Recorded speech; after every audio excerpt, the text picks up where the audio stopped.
Hello, welcome to the THC Show. I'm your host, Neil Magnuson. This is the show about THC, truth, hope, change, and tetrahydrocannabinol. On the show today, we'll have 8 out of 10 Glenn, as always, joined for the 420 session and beyond. We will have a video of some of what happened at Cannabis Day on Saturday, and we're going to talk a lot about what happened on Cannabis Day as we go along. We'll also talk about Jerry Martin's passing. When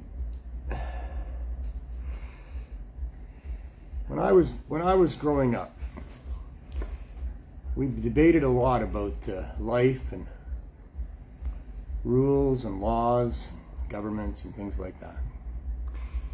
And my parents, like most people of the day, were under the illusion that we were living in a free country. A country better than just about any other country. That we had public servants that really cared about the public and their duty to protect the public. And as I grew up, it didn't take too long to realize that, well, at least the government's certainly out of whack on the cannabis laws. And then more and more things came along, and you get to hear other reports of other things where the Canadian government is not all that they were cracked up to be when I was growing up, for sure. The laws against cannabis that have been going on for 100 years is an abominable blight on Canada. It is Canada's shame. Sure, it's orchestrated by the United States and the DEA. And yeah, we're kind of their little brother and we got to kowtow or else. But it is shameful that Canadian governments, successive governments for the last 100 years, have been maintaining this immoral and extremely expensive and damaging attempt to prohibit cannabis and restrict its use. It shaped my life, this bad policy from the Canadian government in many ways, because I rejected alcohol at 19. I figured out when I was 13 that cigarettes were no good and I quit smoking them. I liked cannabis and it helped me, and it was clear to me that if I was a free person, that the laws against me accessing this plant were not correct.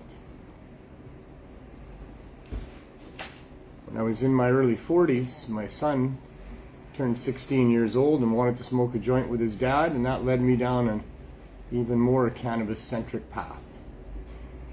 The experience of having a joint with my son was not a pleasant one, because all I could think about was how he was going to have to live his life worried about the police like I had. It's no way to live. Worried every time the cherries go on in behind your car, worried every time you're standing somewhere vulnerable and the cops could come around the corner, and they have. Numerous incidents throughout my life of being interfered with in harmful ways that could have been devastating because of cannabis laws. So, very synchronistically, the universe is an amazing place, isn't it? The way things fall into place when you are on a certain path and you take a step forward and all these things happen and seem very strange. But there it was, a poster, talking about protesting the cannabis laws shortly after my son and I had that experience of sharing a joint.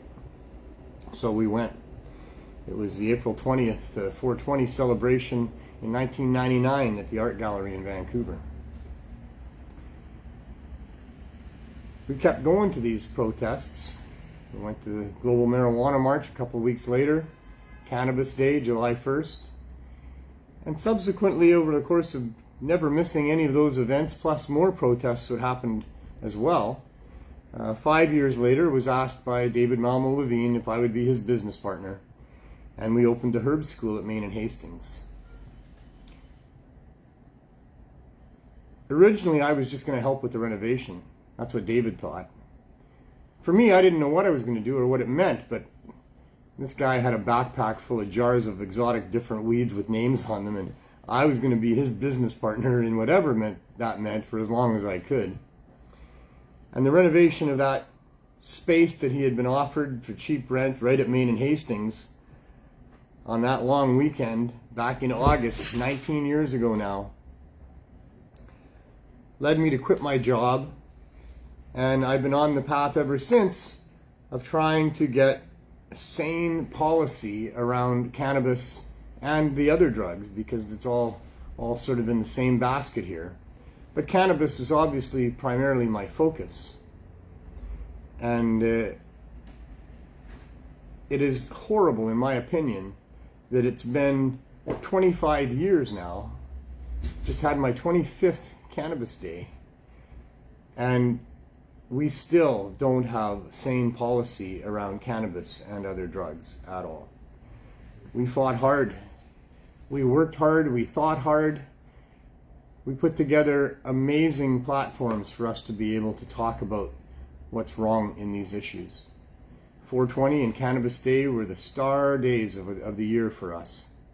We could actually make a difference on those days. I was going into this particular Cannabis Day quite upset. If you caught my show on Tuesday before, or for last week's show, you saw that I wasn't very happy with the Canadian government, that all these years later, we were still fighting for proper legalization. Cannabis Day started 46 years ago in Edmonton by a group called CALM, the Canadian Alliance for Liberating Marijuana.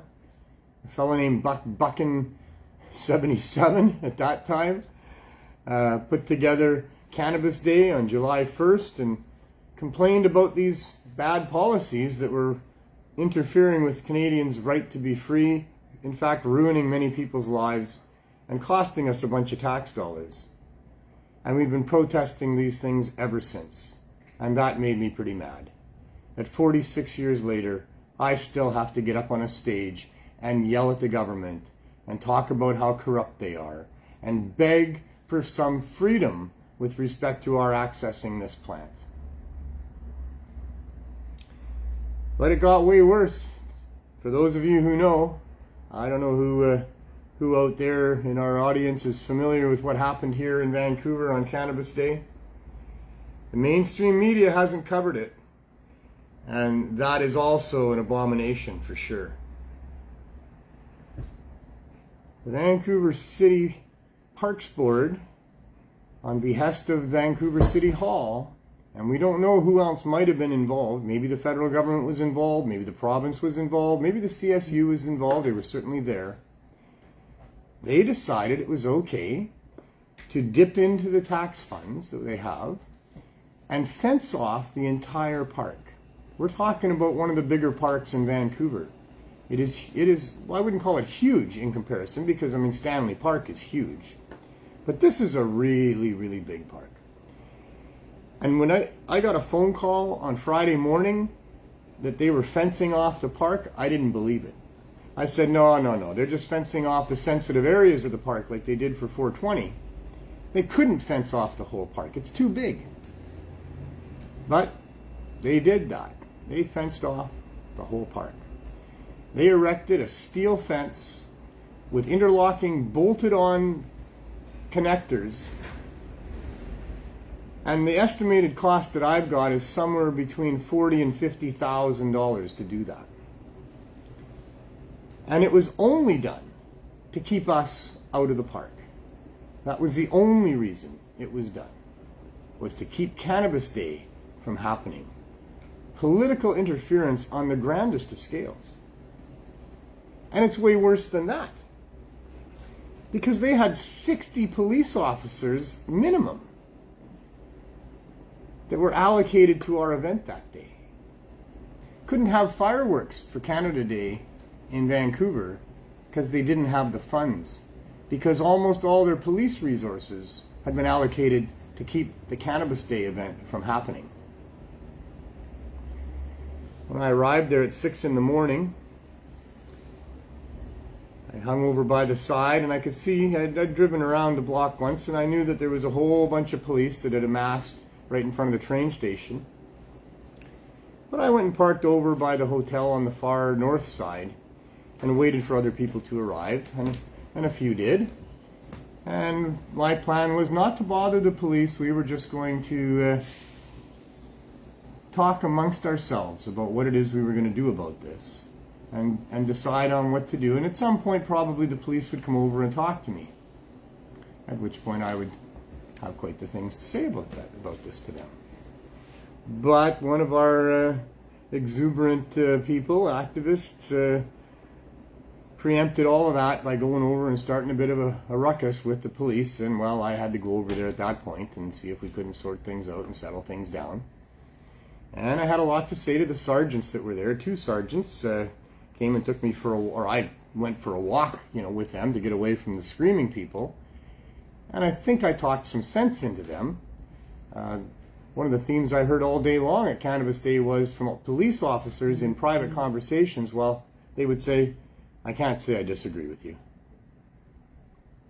In any case, my goal at that point, although I knew it was far-fetched and unlikely, was to get them to take the fence down, let us in, and we would have our event. After all, there was going to be hundreds of people coming there to set up tents, and thousands of people coming there to get what they needed and enjoy the day, help us in our protest. But I couldn't get them to take the fence down. They pretty easily caved into allowing us to put our stage up right there on the back side facing the train station on the sidewalk, or the little alcove there where they have people sit. They said we could put our stage right there if we wanted. We'd set our tents up on the sidewalk if we wanted. And some people started doing that, and I started looking around at all these police officers eyeing us up like prey. And I said, no, I'm not happy about this. I don't think this is the right thing to do. Nobody would even see us here if these guys decided to swoop in on us, and we're sitting ducks for them. Let's go to the front of the park here, right at the SkyTrain station, and set up there instead. So that's what we did. We marched down there, and the cops all marched with us, and we set up our tents. We set up the stage even though they said we couldn't. We did anyway. We had close to a dozen booths, I guess, set up there on the stage. And those police officers harassed us and threatened us, gave us pieces of paper demanding that there be no illegal cannabis sales, and another one that charted out the different fines involved if there was. And they were not going to go away. It was quite the day. Most of the people left. We only had, like I said, upwards of about a dozen vendors there, the hardcores. Although there was no cannabis sales that went on, because there was VPD officers standing pretty much at every tent, sometimes 3 or 4 right in front, everybody watching everybody. A few times they thought somebody might be trading something for something, and they all swooped in and surrounded them, and then they got yelled at and told to go away, and there was pretty violent verbal conversations that happened. There was another thing that happened there that day. The Parks Department, in all their wisdom in looking after our parks and wildlife, thought it was a good idea to shoo all of the geese out of the park. And I watched them do it Friday night. I sat in my vehicle and watched them all gather up the geese and shoo them out the one entrance that they had left there, or exit that they had left there. So in the morning when we were there, before the kerfuffle, right around the same time as the tents started to go up on that side, there was issues going on in traffic because this large group of geese were trying to get back into the park. So they would come up to the fence and be all confused and not know what to do, and they would rush back out onto the street. They'd get halfway across the street and then they'd turn around and try to go back into the park, which they couldn't do. But back and forth they went. So we were keeping them on the sidewalk. We were stopping cars so there was no accidents. But Main Street's a busy street. And I got to tell you, that was not the safest of things for us to be doing. While 2 police officers, VPD officers, stood not too far away, not even paying attention to what we were doing. We managed to get the geese onto the sidewalk and hold them there with people all around them, not letting them move.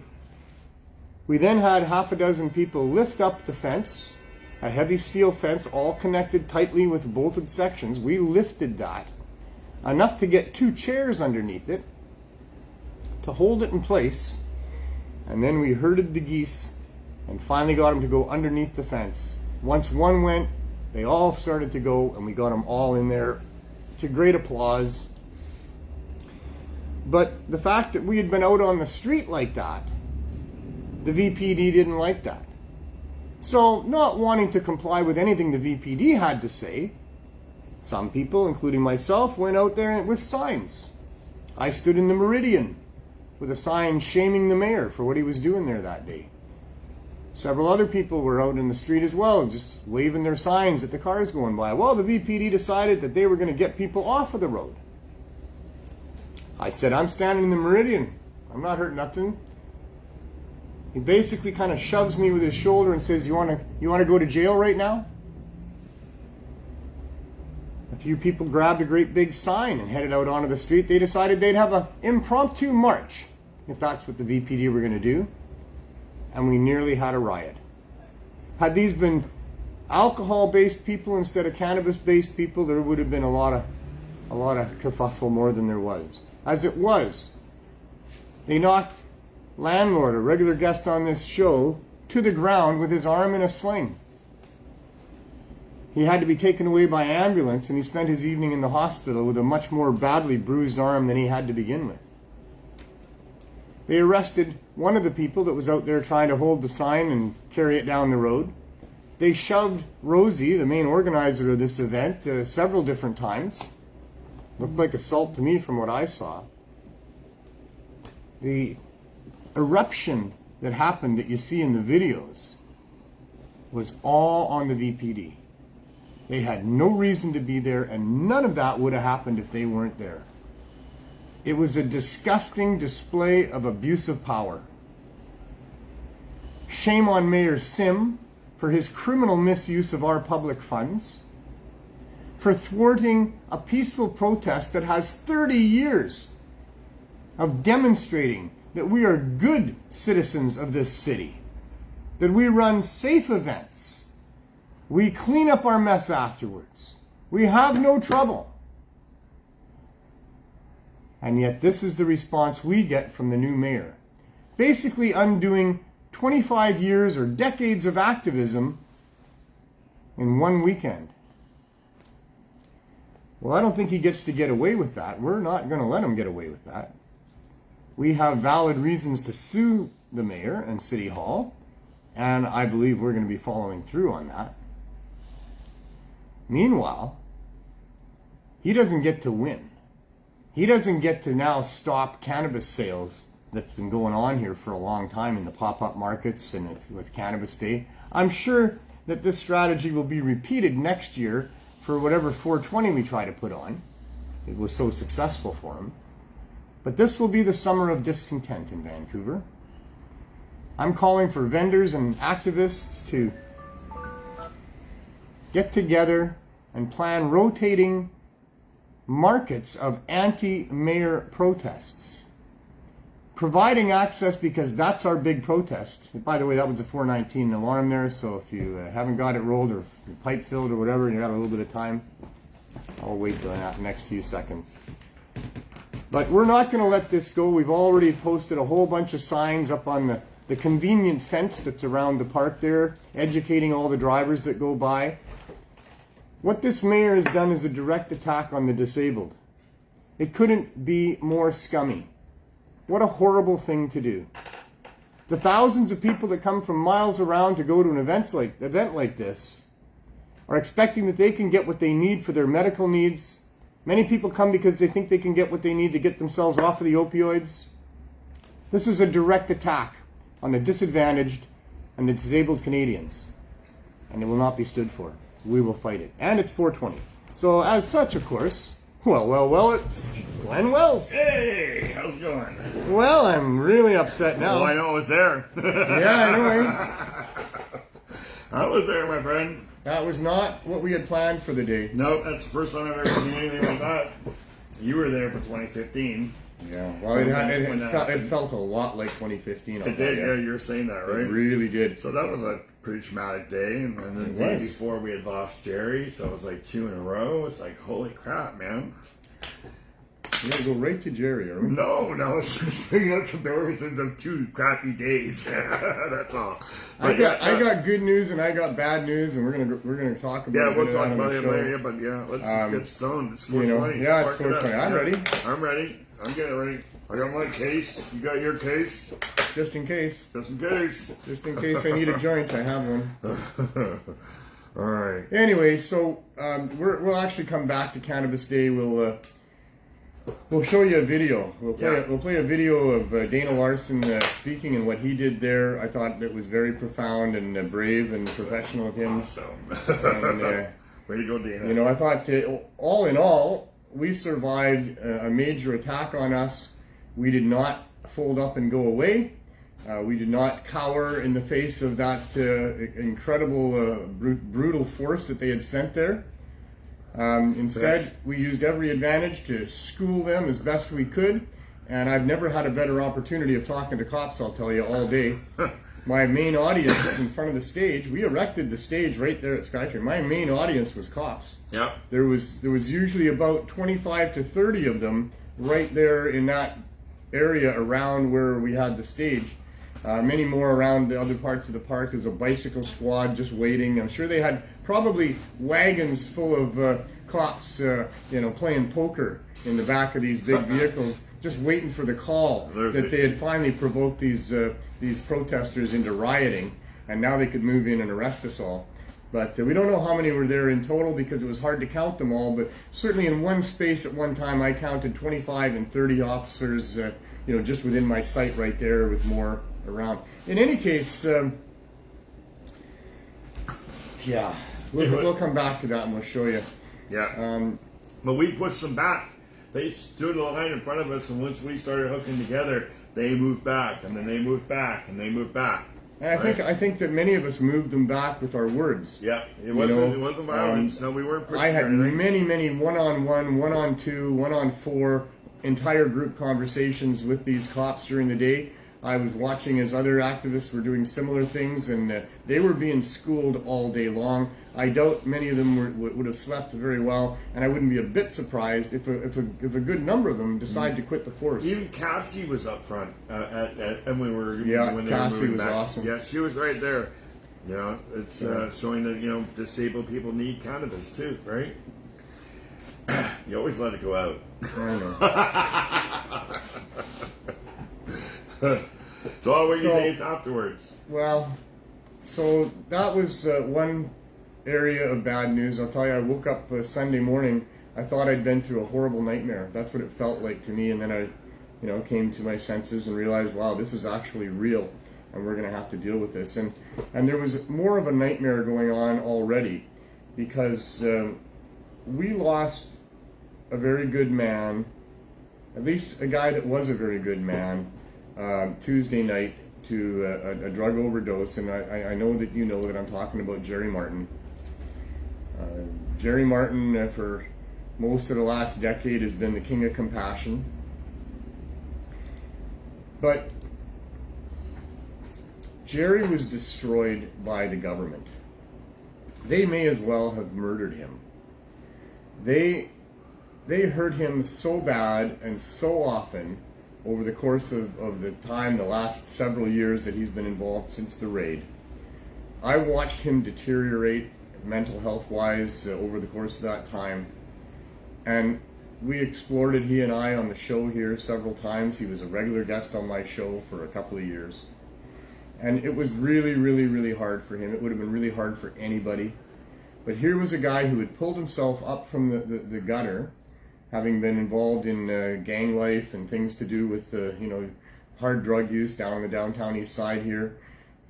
Managed to get himself back home to Whitewood, Saskatchewan, where he cleaned up, ended up opening a cannabis dispensary, and he was on top of the world. He was a guy that had now been to hell and back, and was interested in paying back and helping the world be a better place. And he took great energy out of doing that. So much so that he became known as the King of Compassion. That was not his name for himself. No. Other Somebody people gave him that name, right? Other people called him that. He embraced it. I don't blame him. And he was high on life, and he was high on himself, and well, he should have been. And then, instead of having his dispensary grandfathered in with legalization, which is what he thought was going to happen, they sent him a cease and desist order. Well, you can't cease a medical cannabis dispensary when you are in a small town with a few hundred people. Actually, what do you have, 999 members or something like that in a town of 1,000? And they weren't all members of the town because people were coming from miles around in Saskatchewan to visit his dispensary there and get what they needed. But in any case, you know, Saskatchewan's a very friendly place. My roots are in Saskatchewan. And you get to know everybody in a small town. And when you're in a position like Jerry was of providing them access to medical cannabis, well, you change a lot of lives for the good. And that's why he was on top of the world there. He had helped all these people. They all loved him. Yeah.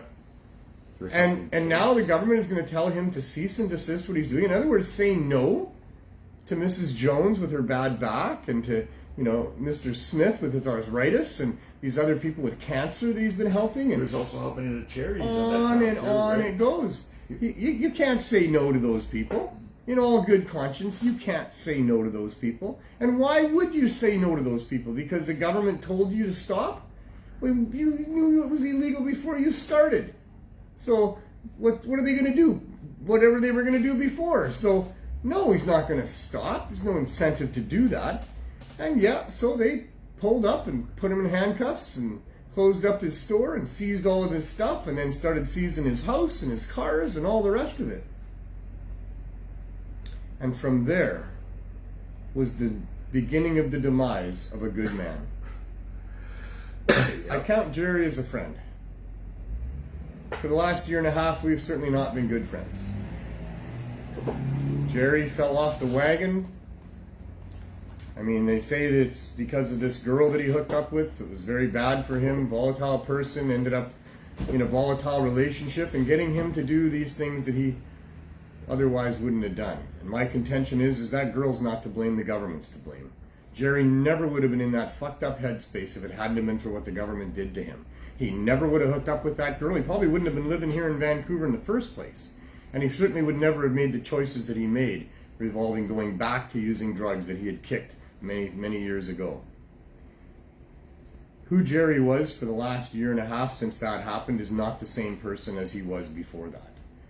I tried to help Jerry, along with several other of his friends, and the drugs distorted his interpretation of what happened to the point where he hated me and thought that I had stolen from him and thought that I purposely ratted him out and called the cops on him and all the rest of that. I did no such thing. I only tried to help him. I did in desperation at the last minute what we, as a group of friends, felt was the only thing that we could do. Doing nothing was not an option. We had no choice but to call for an ambulance when he was in such distress that night and it was getting worse. We had no choice. His actions dictated that. That call resulted in police coming and him being brutally arrested and taken away. And ever since that night, him and I, he hated me. I don't hold it against him. He's still my friend. I know that the government killed my friend, and we need justice for Jerry. Jerry's work with respect to wanting to make psychedelics available to people is 100% valid and needs to continue. The laws against psychedelic plant medicines are absolutely penalties for thought crimes. It's a barbaric way to deal with free human beings, to try to prevent them from accessing substances in our natural environment that can lead us out of addiction, out of depression, and into insightfulness that might interfere with people that want to just collect a bunch of taxes off of us and have our children go to war and all of those other things.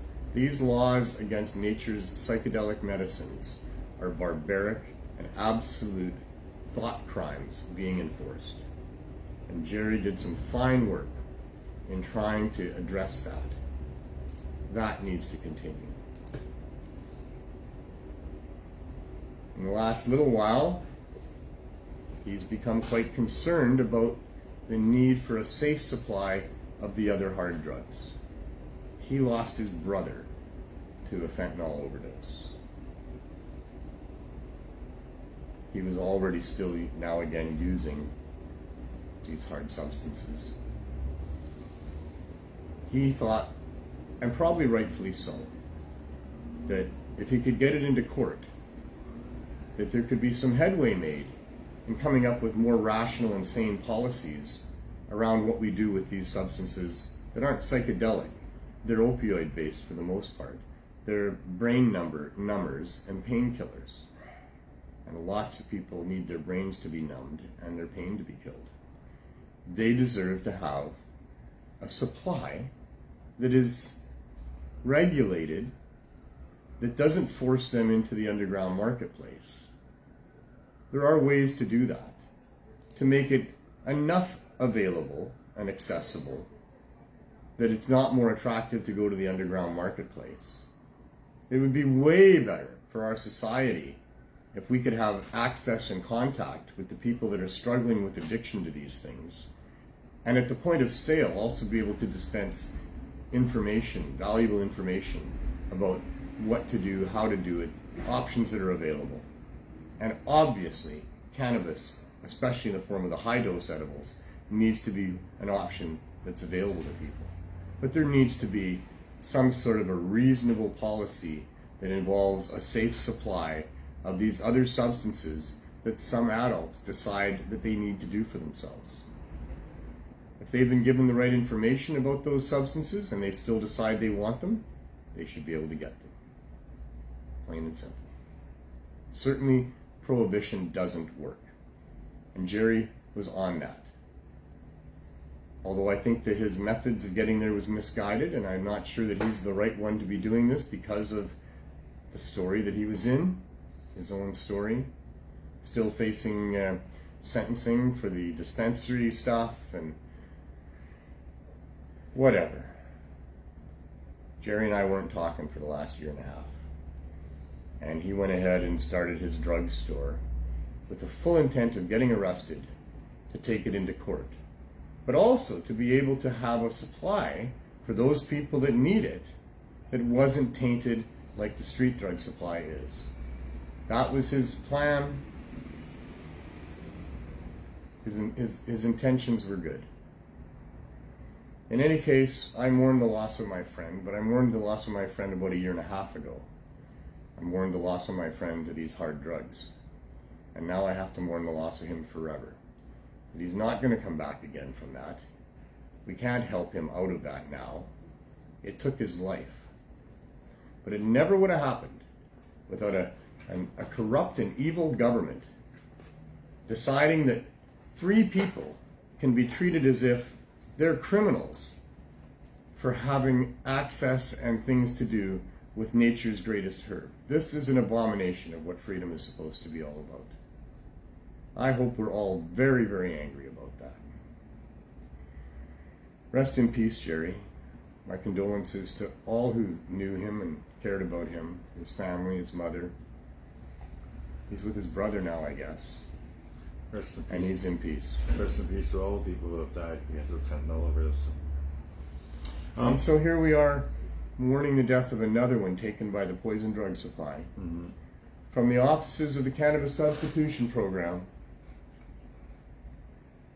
where we have proven beyond any doubt over the last 6.5 years that people can get off those drugs if they have access to high-dose edibles and use them properly. 1 week. In 1 week. In 1 week. In That's 1 all week. it takes. Not 6 months, not waiting in line on a waiting list to get into a treatment center. 1 week.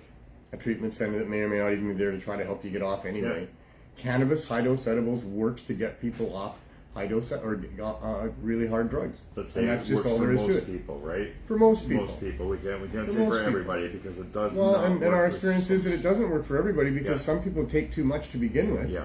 And that's the barrier to them continuing. Yeah. Is that they didn't have a good experience and they don't want to do that again. Yeah. But for most people, finding out what the right edible is and what the right dosage is, it's a great assist for getting through the horrors of withdrawal.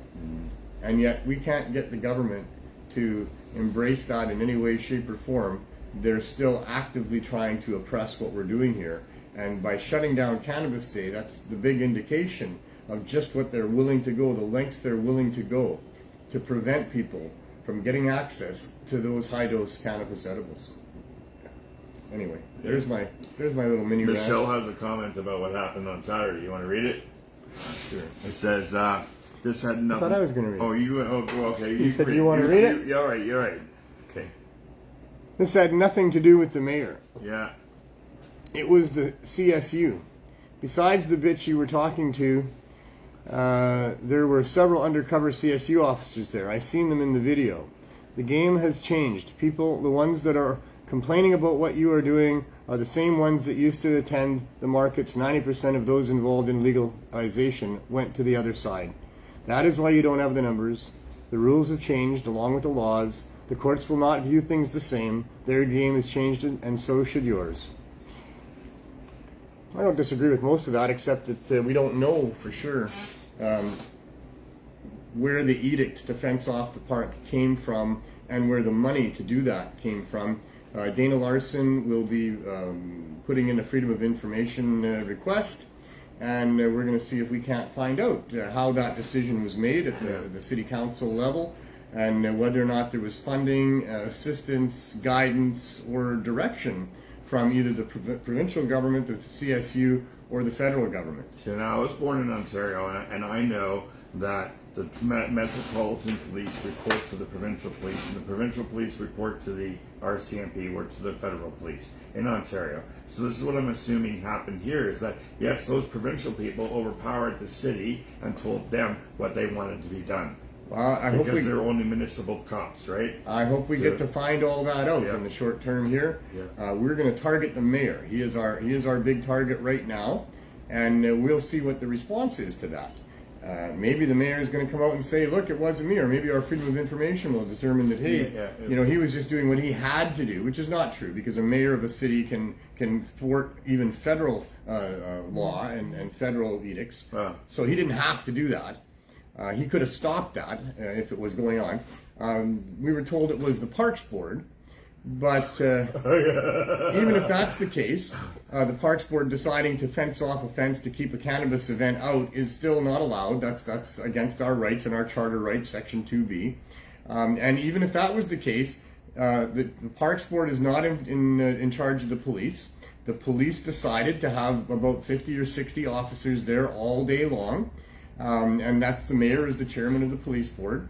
He's got a lot to answer for. If those answers include that the province had a lot to do with this, well, then we'll target Farnworth and his office, and we'll make our point with the province. How long will it take for the Freedom of Information? I don't know. It'll take 6 months or something, right? Well, in the meantime, we're going to set up these revolving markets on a regular basis, and I'm going to try to have dialogue with the city. I'm very disappointed. Rebecca Bly did not respond to my phone calls, did not return messages. And she's on council? She's on council, and she's part of the party that, the ABC party, that is the mayor, right? Yeah. So I guess she's been told not to talk to me, or she doesn't want to. I don't know what. Thankfully, I did put a couple messages on her wall, and they're still there. So that's good to see. Yeah. So on Friday, when the fence went up, I put this on her wall.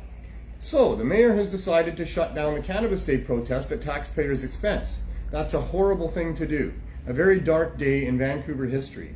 The mayor should be standing with us, not against us, as we are protesting federal government policy of restricting reasonable low barrier access, the lack of which is wreaking havoc and death on Vancouverites. We could not be more disgusted. Shame, shame, shame. I got no response to that. So after Saturday, or maybe Saturday night, I wrote this to Rebecca and put it on her wall. The disgusting abuse of power and criminal misuse of public funds used to prevent the city's 30th annual Cannabis Day protest is a gross violation of our Section 2B charter rights. Preventing reasonable access harms a great many people, otherwise unable to obtain the high-dose edibles. Oh dear. There you go. High-dose edibles and medical cannabis they so badly need. Shame on Mayor Sim and the ABC party, undoing decades of activism in one weekend. Shame, shame, shame. And Michelle says, if you want your voice heard, you got to talk to the right people, and that's what we're going to do. That's what we're going to do. We're trying to do all of that. I'll be writing a letter to the deputy police chief that I have an email relationship with here since I presented to them almost 7 years ago now. Well, coming up in November anyway. In November it'll be 7 years since I went to the VPD with Rob Laurie, the lawyer, and told him all about it and met Steve Ray. He gave me his email address, and I send him emails. Whenever I send anybody an email, Steve gets a copy of it, and he's responded back a couple of times recently with things that are going on. And I'll certainly be complaining to him about the decisions made by the Vancouver Police, and I'm sure he'll say that it was made by, the mayor and the board or whatever. So I have an idea. Do you think some positive action might bring the mayor towards us? Like if we had a team of people that smoke cannabis and go into Chinatown to maybe help out, clean up a little bit or something like that, and show them some positive stuff We too. could save some geese. Yeah, we've saved some geese, but those weren't the Chinatown geese or whatever. But I see that there's a lot of associations helping out there, and he seems to be, really tuned in on Chinatown. So what about some positive Brian, action? you're such a pot user. Whatever. Nobody in the thing, bar after the mayor shut down the beer garden would be having this conversation about maybe we should just go clean up Chinatown and he'll like us better and let us have our beer garden back. Yeah, no. But if this was an alcohol event that they shut down, it'd be different. There'd be a different set of things. And everything. There'd be different things talked about what to do about this out of control mayor. I'm not saying don't do the markets or anything, but we could also do, I'm a citizen on patrol anytime I'm out there. I don't know about organizing other people. Yeah.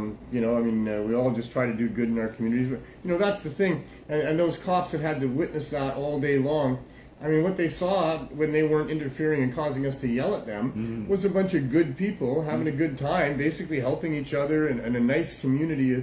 We're not a bunch of criminals. This is not, a den of criminals that gets together and tries to decide how to overturn the government or, all get so drunk they can't go to work or, whatever it is. This is not what this is. These are good people. I'm a good person. I don't mind saying so myself. I know Glenn, he's a good person too. One of the best you want to find. Most of the people that are at these events are the best people you'd ever want to find. Yeah. You'd trust your kids with them. Some of them. For the most part. Some of them. But, this is, at the end there, he comes, Jason, the big fat, big husky Oriental gang squad leader guy, who I've been talking to all day. He comes up to me somewhere around 5:30ish, and he says, so we'd like you all to be gone by 6 o'clock, and so if you can get everybody to take their tents down and pack up, we'll help you. And said I wouldn't begin to tell anybody any of that. You can go away. We don't need you. We're all quite capable of get off my table. Get off the table, yeah. I know, cats.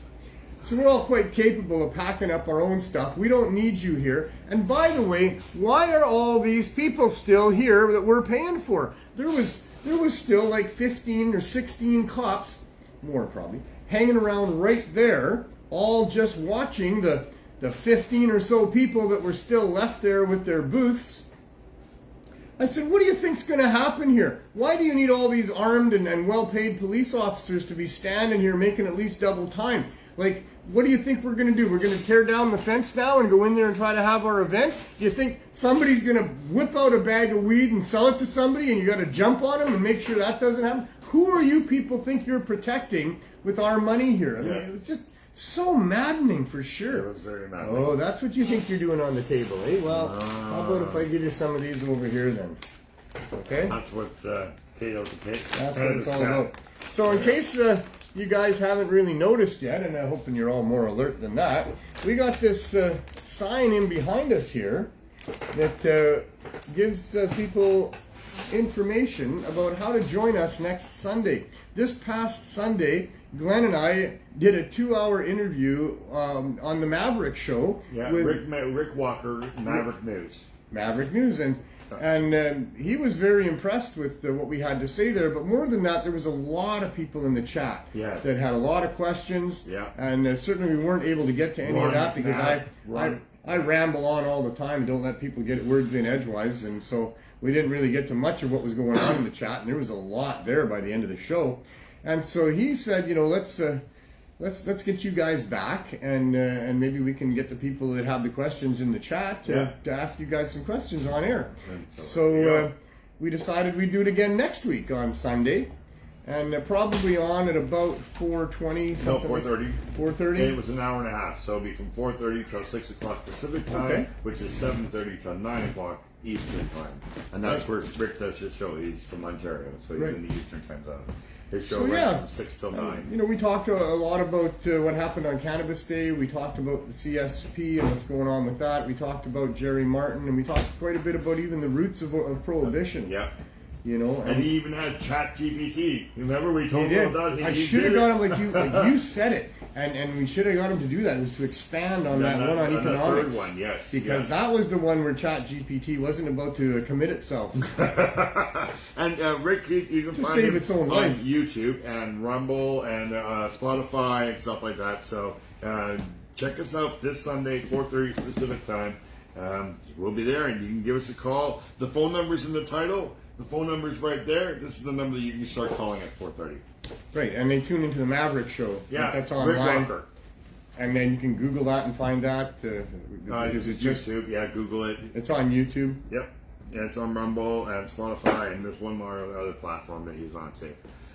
Yeah, I thought it was very cool. He was a very nice guy. Yes. Yeah, he was a very good host. Very thoughtful. Yeah, and he listened to you. Right, that's what I mean. He really interrupt you. He paid attention to what we had to say, and then had very pertinent questions, and stuff. I thought it was very, very good. Yeah, I can see why he's got a good I think show. he's going to be really prepared this Sunday. Makes a big difference if the host is on the ball, which is why he gets a great, big, huge audience, and I get a little small audience. You're on the ball. Well, I mean,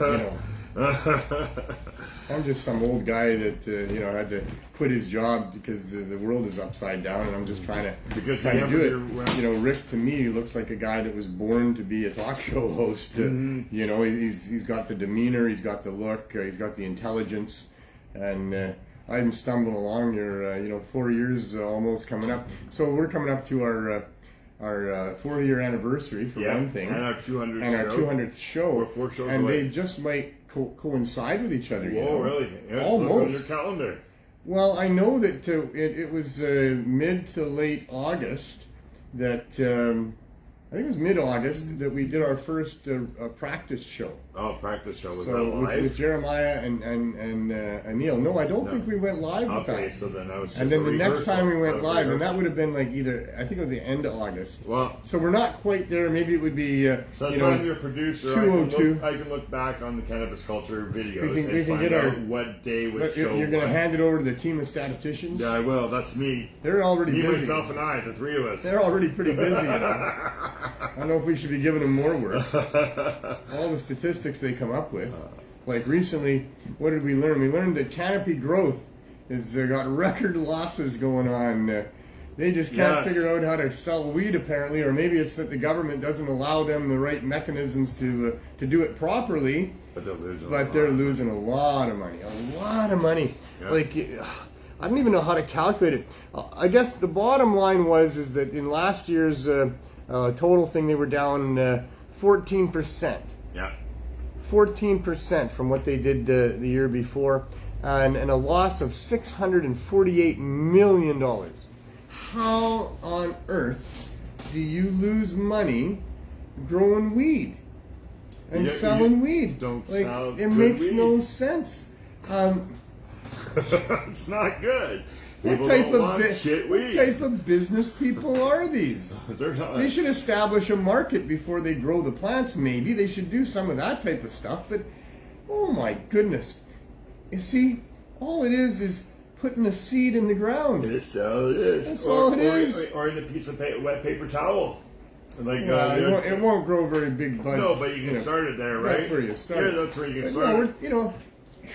Nature is providing a bounty for not very much effort. I mean, they're spending money on greenhouses and land and helicopters for the CEOs and a whole bunch of great big screen color TV. Oh, no, I shouldn't be mentioning those things. I shouldn't mention those things that they do with all the taxpayers' money. But seriously, I mean, they're even growing to scale in huge greenhouses, producing all of this bud. Oh my goodness. And then what the government says, you got to destroy half of it because nobody wants it or you grew too much or whatever. And now they got to spend a whole bunch of money to get rid of this stuff because there's protocols for doing that. I don't know, man. I don't know. I got to say, I doubt that the people at the top of Canopy are feeling the pinch. That's what I'm saying. Oh, yeah. I mean, they might be feeling some heat from the shareholders. Maybe they just have different phone numbers now and they don't talk to those people. I don't know how that works. Their shares are down like to 14 cents. They're going to be kicked off if they haven't already been kicked off of the stock exchange. Didn't we report about a story about that? I mean, if you were a shareholder, wouldn't you probably try to put a little bit of heat on the management of the company that's losing you all that money? They're not doing a very good job. And hell, it's only about growing weed. So I would imagine that there's people that bought shares in the company that are not too happy with those people up top there. But the people up top, this is where the money went. Yeah. It's not like they lost the money. It's like, oh shit. Oh man, all those people gave us like $180 million and I can't find it now. Where the hell did it go? It's like, no, they buy things, right? They buy, and of course that's why it all works. Because you need shareholders to give you money so you can go and buy the equipment and the land and set up the greenhouses and grow the weed and then sell the weed. And then once you sell the weed, you get a bunch of money and then you can give some of it back to the shareholders. And that's the whole idea. They all just want to make money, and that's how it is supposed to work. But when you're suffering losses at the end and your shareholders aren't getting the money that they thought they were going to get, and the money that they put in, it's gone. Like, you're not going to get that. Yeah. Are we living in like the craziest of realities here? Because when I was young, I wanted to I wanted to like police officers because my dad had always talked about wanting to be a police officer. He was disappointed because he was too short. They wouldn't let him be a police officer. And so I took law in school, and my parents filled my head with this fanciful idea of freedom and rights and public servants and justice, justice, that big one, justice. And so then, like I say, you grow up and you realize, wow, it's not really like that. But at some point did I slip through a portal and end up someplace where so many of these things that they talked about, just like monopolies, right? Not supposed to happen. No. Protection rackets. Illegal. Protection rackets aren't supposed to happen. Yeah. Abuse of power, criminal misuse of public funds, all of these different things that I thought they couldn't get away with. It's just no big deal. It's just, this is our reality. Government sets up a monopoly, uses our tax dollars for a protection racket, gets away with, using our tax dollars to quell dissent. What are they afraid of, right? Like, what is their big fear in having Cannabis Day and having underground sales of cannabis? What are they afraid of? Like, Trudeau said that there wouldn't be any underground market for cannabis once he had legalization because they would have the best weed at the best prices. And why would you go anywhere but into a beautiful store where you have a huge, wonderful selection? And if you don't like what you got, you can get, they'll take it back or you can get something else. I mean, why, if they've got a good system that's providing people what they want in ways that are great like that, and you've got the protection of dealing with a store owner instead of some guy down an alley or in a car in a parking lot or whatever. I mean, what are they afraid of? What? Obviously, they're afraid they can't compete, for sure, right? Yeah.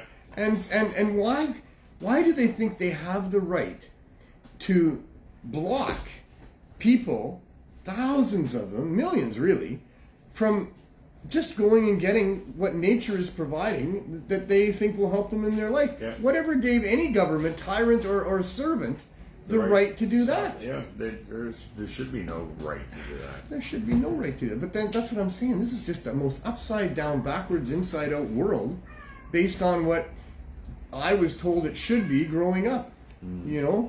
That God was in control. We should give Caesar what belongs to Caesar. We should and follow the rules and laws, whatever they are. And no, this is not right. This is wrong. A good friend of mine, a great activist, in my opinion, a very, very compassionate human being that has helped us here at the CSP and helped what we're doing. and cares a lot about it. Turns out his dad was a Vancouver police officer for all of his career. Oh, wow, eh? Wow. Yeah. His dad ended up quitting the force because he disagreed with the policies of the VPD, and my friend is quite proud of his dad for doing that. Yeah. Now, why am I telling you you for this? yourself. I just digressed as to why I'm telling you about this friend of mine. I might have to have a token. You have to have a token to see without help, eh?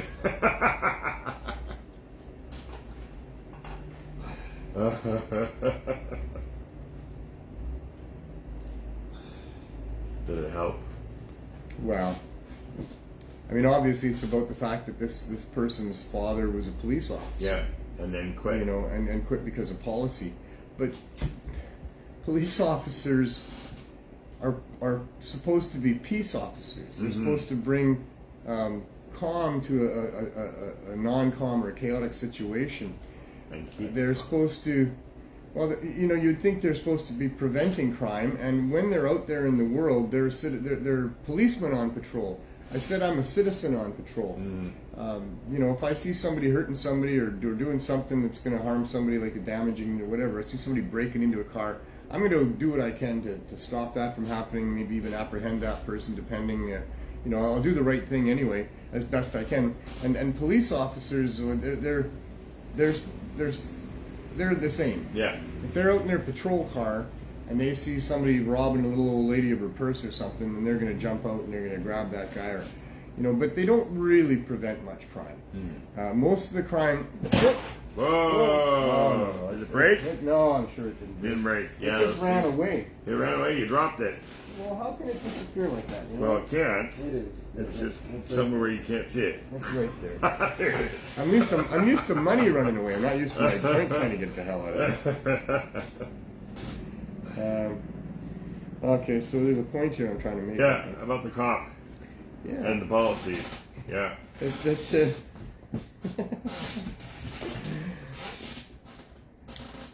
So I don't remember the point I'm trying to make now. Oh, you got that problem too, and then you had a couple puffs, and then you started back onto it again. I love cannabis, you know. Yeah, me too. It's a fun thing to use.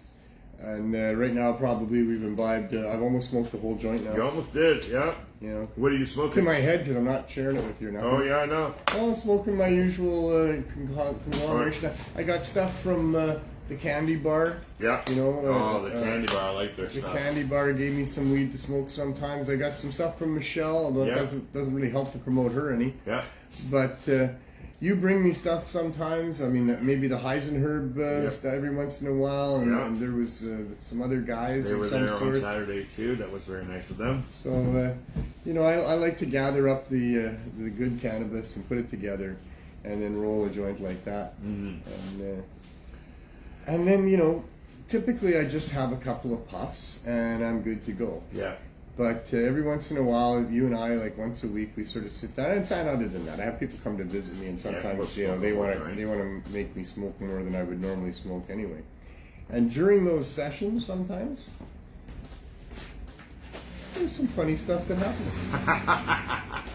Just sometimes. Certainly, the conversation gets animated. It does, or it can get animated. Yes. Typically, it does. You can get really quiet too when you're stoned. You know, Also.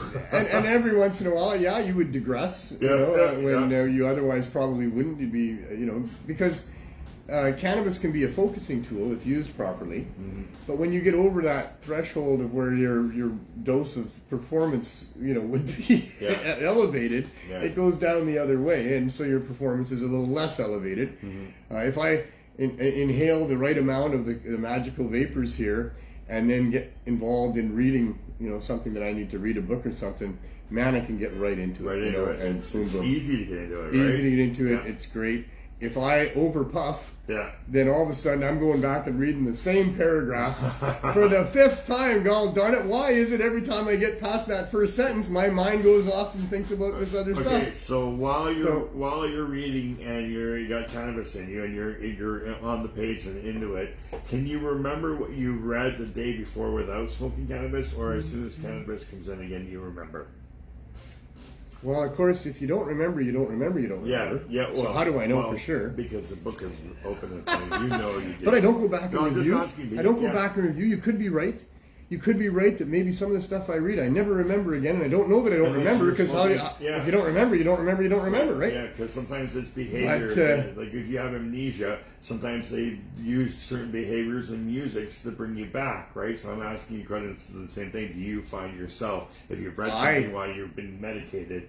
I believe that my recognition of my original cognition is, if not complete, pretty good. It's pretty good.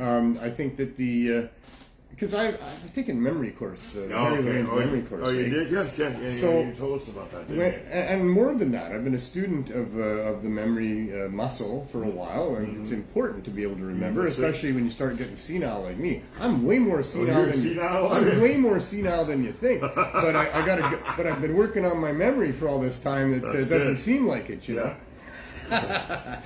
But no. If there's something important that you've just discovered there, and you've had this enter into your brain, be it through digital, audio, whatever it may be, if you revisit it in those next few minutes, so in the next few minutes you go back to it and you think, that was important, blah blah blah, right? And then you do that again like 3 times, so a total of 3 times over the course of the next hour, and then again. It'll come back up because you've got it that far entrenched. It's all about paying attention and having it get locked into different files that you can get back out. Because I wouldn't say a lot of people will say that it affects your memory. That's what I'm trying to. Well, and like I say, I don't know if I don't know what I don't know, because I wouldn't know that I didn't know, because how would I know? Because you feel like your brain had read something. Oh man, what was that I read last night, sort of thing, right? Right. And so I think that I wake up in the morning pretty much and I refresh a little bit on what I did read. Actually, I'm watching videos right now. Okay. Interesting videos from Sad Guru. Interesting fellow, a little controversial, but kind of an amazing human being. It's a series that he put out called Inner Engineering, and it's about yourself. It's all about yourself, but we as yourself without proper guidance, a person's brain can be all over the place. Yep. Oh yeah. You get distracted and blah blah blah, and it's way more than that. It's about what you think about, what goes into your cognition part of things, is all about how you feel. Yeah. And so, how are you feeling? Are you mad about something? Are you angry about something? What do these things mean to you that are coming in during your daily life? How do they affect how you feel? How do you want to feel? And what is valid to feel? What is helpful? What is not helpful? And how do you control these things? And basically, that's the inner engineering that is going on here. I'm still 3 episodes from the end. I concur with most and a lot of what he's already had to say. I've already been down those paths and roads of lessons. Yeah. I took something called context training, the pursuit of excellence. Some people might remember that. It might still be going on. I don't know. It was I never heard of it. Long time ago. My boss decided that I should go take this course. Yeah. And he was going to pay $500. Now, this is back in the 80s. Yeah. And so I said, oh, damn, come on, man. That's a lot of money. Yeah. I said, and it's a money back guarantee, he said. Yeah. I said, well, in that case, you're going to get your money back. Because in my mind at that time, I was very naive. Yeah. I was very naive. But at that time, in my mind, there was nothing that they could ever teach me from a pulpit there, whatever it was going to be, that I couldn't read in a book and get myself, And I was wrong. You were wrong. I was wrong. Yeah. And what I was wrong about is the power of intercommunication with people. Like when you're actually involved in situations with other people, there's a lot to be learned there. There's a lot that you learn about yourself. And really, these are all ways to kind of get to know yourself, right? Isn't it? Anytime you're going, down these paths of enlightenment or whatever, it's all about self-work. It's all about that. So, being able to work on yourself in a room. So I'll give you one of the best examples of that course was when they divided the 70 or so of us up into 2 groups. Yeah. So these people are in the one ballroom and we're in the other ballroom, and we're going to play a game. We're going to play a game where you get to ask the other group a question, and then they answer the question, and then you get to decide whether the answer is right or wrong. Okay. And away you go. All right. All right, 35 people in a room. What's the first thing you're going to talk about? Well, what kind of questions should we ask them? And somebody will say, well, we should ask them the simplest of questions, of course. And someone else say, well, why? We want to win the game, don't we? So we gotta give them hard questions. Yeah. Well, okay. Well, you decide on whether hard or simple, and then you decide, well, what questions should we ask? Well, now you got another 15 opinions of what to ask, and there's a whole bunch of egos in the room. Yeah. And all these things start sorting themselves out like the Lord of the Flies. Oh, man, there are angry words. There are people yeah. that are just defeated, and some people don't say nothing. They just go hide in the corner, and it's a really, really tough thing. And it went to about 1 a.m. And you finally got. Well, there was points that were issued. There was questions that were answered. There was more questions that needed to be asked. There was leaders that got sort of self-appointed, elected, whatever. There was guys behind the leaders. There was, all these different things. So at the end of the night, the organizers brought us all back together in the room there and said, nobody say nothing to nobody. Mm-hmm. No conversations. Yeah. When you go to your car, when you go home tonight, don't listen to the radio. Yeah. Don't talk to anybody. Yeah. If you go into a store, don't talk to nobody. Don't say nothing to nobody. Don't talk to your wife. Yeah. Whoa. Just that could be trouble. Just go to sleep. And wake up in the morning. And in the morning, I want you to assess what you think of your performance during the game. Okay. Wow, man, some people, they were so embarrassed about the anger that they displayed. Oh, really? Other people were so embarrassed about how they didn't participate when they wanted to, They just gave up. So many different aspects of understanding yourself in that sort of a situation, interacting with other people and how you deal with all of that. You could never just read a book and learn that. I mean, you'd have to read a lot of different books to experience it. Yeah, right? It was an amazing experience. That and numerous other group activities that we did. We separated into some small groups, and at that time it was half. But some amazing stuff that came out of the pursuit of excellence. And one of those things was, in another session and lesson, was the statement that I am responsible for everything that happens in my life. Mm-hmm. What does that mean? You can't. So people are going to say no because somebody could be driving down the road and hit your car, and you're not responsible for that because you were there at that time. Yeah, but that's because you were supposed to be. You were going to your work. Not only are you responsible for everything that happens in your life, but you're responsible for things that happened even before you were born. Okay. And what does the word responsible mean? Oh yeah, What does it mean, responsible? I don't know. It means able to respond. Able to respond. Okay. Able to respond. Yeah. Are you able to respond to things that happened before your life, before you were even born? Are you able to respond to them in some way? No. Well. Okay, so let's say my mom by kicking her belly. Let's say somebody comes along and they say, "Oh, my grandfather lent your grandfather $1 million." Yeah. And I have paperwork to prove that. Yeah. And now you're responsible for that. How? Well, you have obviously benefited from the $1 million that my grandfather lent your grandfather. Maybe the person didn't. Maybe the grandfather But this is their contention. Oh, this is their contention. Okay. Are you gonna defend yourself and say that you weren't responsible for that? And What if it's the other way around? That there's a large sum that's available to you because of an interaction that happened before you were born, but would you be responsible for that? Yeah, I probably would dive into it. Your biases would be changed a lot, right? The word just means response, the ability to respond. That's all. It doesn't mean that you're to blame for anything. Mm-hmm. So what we ended up with in context training was we qualified that statement. Yeah. So after rolling it around with the large group for quite a while, we came up with these qualifiers. Mm-hmm. Not necessarily the truth. Yeah.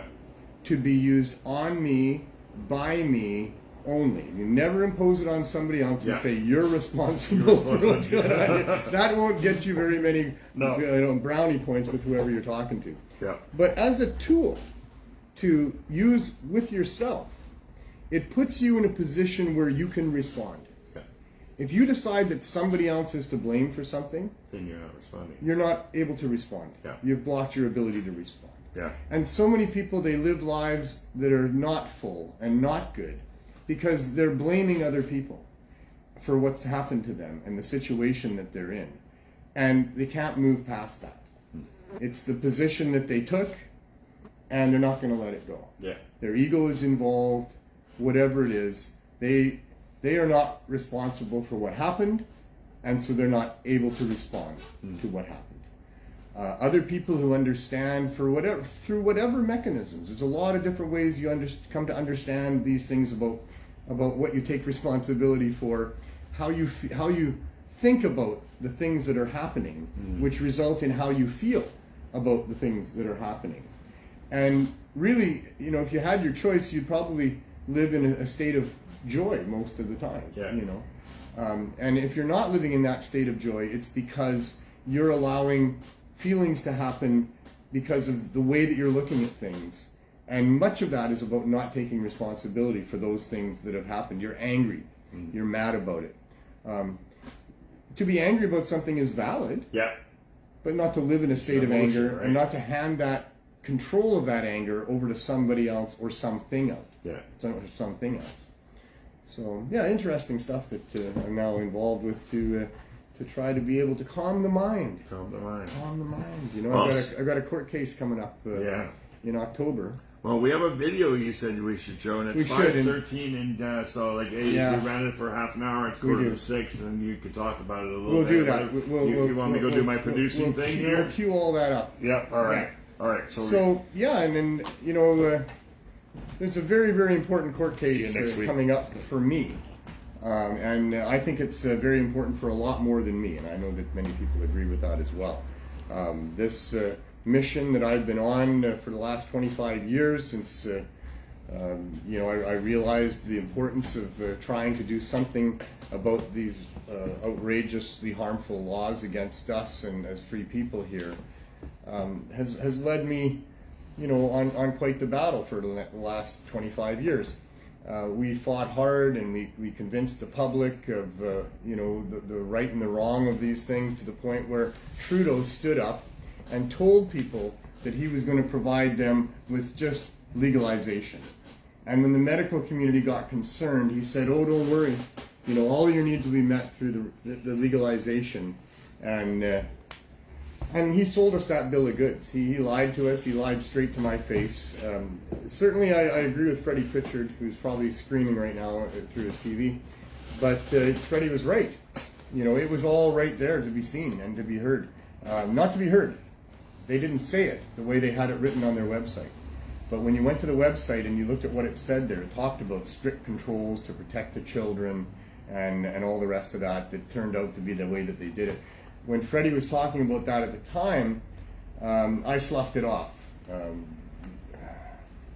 I don't know that it would have been better if I had taken that charge and said, hey, this is all a scam, and they're really going to treat it like there's still prohibition except for the cartel and blah, blah, blah. And then maybe Stephen Harper would have got elected that year, and maybe our best bet at having anything called legalization would have come and gone without success for who knows how much longer, maybe for never. Maybe Trudeau was the best of the two real evils that there are with respect to our federal leadership. But I sloughed it off and said, no, they're, that they just wrote that like that because, they're trying to satisfy that other group of stakeholders over there. But the real implication of it, or application that they do when they bring in legalization, it won't be, based on those sorts of things. It'll be much freer than that, and boy, I was certainly wrong. Kudos to Freddie, and I hope he's watching the show. Maybe afterwards. He should be. Maybe at work. But yeah, Trudeau probably would not have gotten elected if he had really told the cannabis community the truth about the lack of access for medical patients, daily users, the people that need it. The fact that he was going to set up a cartel, a basic monopoly with exclusive licenses, very difficult and very expensive to get, coming with all sorts of restrictions and all these other things that have made the price of cannabis far beyond the reach many people that are on fixed incomes and need it for things that are very valuable to them in their life. And I stated it before, and I like to state it, that our main impetus on our mission here of legalization was always the sick people first. Patients before profits. There was a lot of people who wanted legalization so they could have a business and make money, but the movement and the activists were always about patients before profits. We put the medical thing first, and that's the opposite of what Trudeau has done here, and we still need to protest this. So our best way to protest these things has been the platforms that we've developed over the last couple of decades with respect to the 420 rallies and the Cannabis Day rallies. And it's almost never been more important to protest than it is now. The legalization that we have now cannot be the thing that lasts. It can't be what we accept, because the sick and the poor people that we were always fighting for first are left out of this. So we will continue to protest. And here's what happened in Vancouver on Saturday when we had a planned protest in the park, and the day before the city fenced the park off, deployed somewhere as close to, I don't know the full numbers, but there was at least 50, if not 60 police officers at one given time at that park, and probably more waiting around, corners in case things got out of hand. You can see the fence behind them, Dan. So this is what's going on. They've been making sure nobody sells any cannabis, and that's our protest. It always has been that we sell cannabis at these events. We make cannabis easily available for people, especially edibles, and people come from miles around to get those edibles and to get that quality cannabis at prices they can afford. And it really, makes it so that they can get through the next while in their life. So here's 420, coming up to 420. And we've been fighting with the police all day. We have a bunch of booths set up. There's been no open cannabis sales. And Dana Larson's going to talk about this, and we'll show you what happened.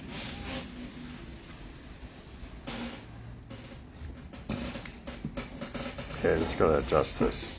Yeah. Somehow. No. I'm looking a little tipsy there. Yeah. All right, that's about it there. Okay. Don't we start at the beginning? It is the beginning. Trust me, it is. See? Oh, no, it wasn't now. That looks like the beginning. It must have moved. Okay. All right, here we go. Speak for those people that are too sick, or they're incarcerated, or their lives have been already ruined to the point of devastation, and they can't speak for themselves. We're here to speak for them. And we've been doing it for a long time, and yet we're met with this type of resistance. My next speaker for you is one of the very pioneers of all what we've been doing here for a very long time. Right out of university, he got on the mission of trying to end these bad laws, to make it so that we understand that police are there to protect us and we appreciate them. Can you imagine a world like that, where we weren't all having our hearts pound and worried that we're going to get wrestled to the ground and pepper sprayed and handcuffed and taken away?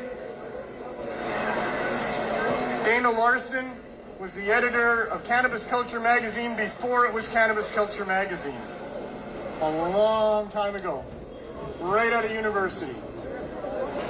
He nailed it in his editorials, month after month, just how much harm these laws were doing to ordinary people in Canada, while the rich got rich on the prohibition, and a whole bunch of people profited on the prohibition. Myself as a family man at the time, barely dipping into the cannabis community, having been a consumer all my life, smoking cannabis, but, out in the mainstream with a wife and kids, and then I was going to pot rallies, and then I was reading Cannabis Culture magazines, and I was brought to tears on numerous occasions as Dana nailed it, how wrong this is. And he's here to talk to us today, so I couldn't be more thrilled. I hope you listen to him. I hope the police here listen to him, because we have wise words to say to you people. And I dare you to listen to what we say and then try to find where we're at fault for it. I dare you to listen. Dana Larson, everybody. Hello, Vancouver, and happy Cannabis Canada Day. And you know, I don't know about you, but I mean, I've been doing this kind of stuff since I was 18 years old. I'm 52 years old now. I've seen my friends get arrested. I spent one night in jail one time for giving away cannabis seeds in Calgary. I've seen my other friends go to jail for months or years sometimes. Thank you. And I get really nervous when there's a lot of cops around. I don't know about you guys, but like my heart's beating faster. My hands shake a little bit. I don't like being surrounded by a bunch of police. Even Vancouver cops, who are often pretty mellow and pretty friendly when it comes to cannabis events. And you know, what we're seeing here today reminds me of like the 1990s. It's a flashback to a time when we would put on cannabis events to a great deal of harassment and way too many cops all standing around. They used to come and bring video cameras and just film people smoking weed to intimidate people. But I thought we were past that in Vancouver now, and I thought we were at a point where we didn't send vast amounts of police to these events.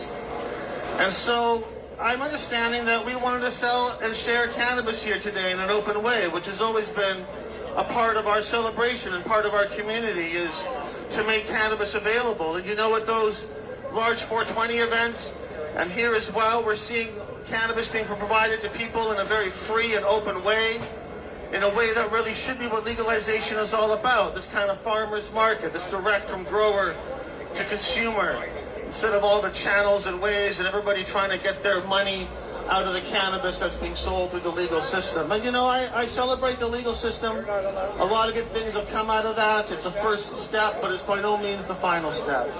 And what we do here at these events to sell and share cannabis is very important. And when I finish my talk, I'm going to pull a big bag of joints out of my pocket, and I'm going to offer those joints to you in this crowd for sale and to give away. And we'll see what happens, because I believe that we should be able to do that. That's always been a part of our cannabis events, and I think it's important that we continue to push those boundaries and to make those things happen. So we'll see how it goes. But there's an irony here, of course, because I run 2 cannabis dispensaries in the city that right now are open, and have been open every day and will continue to be open.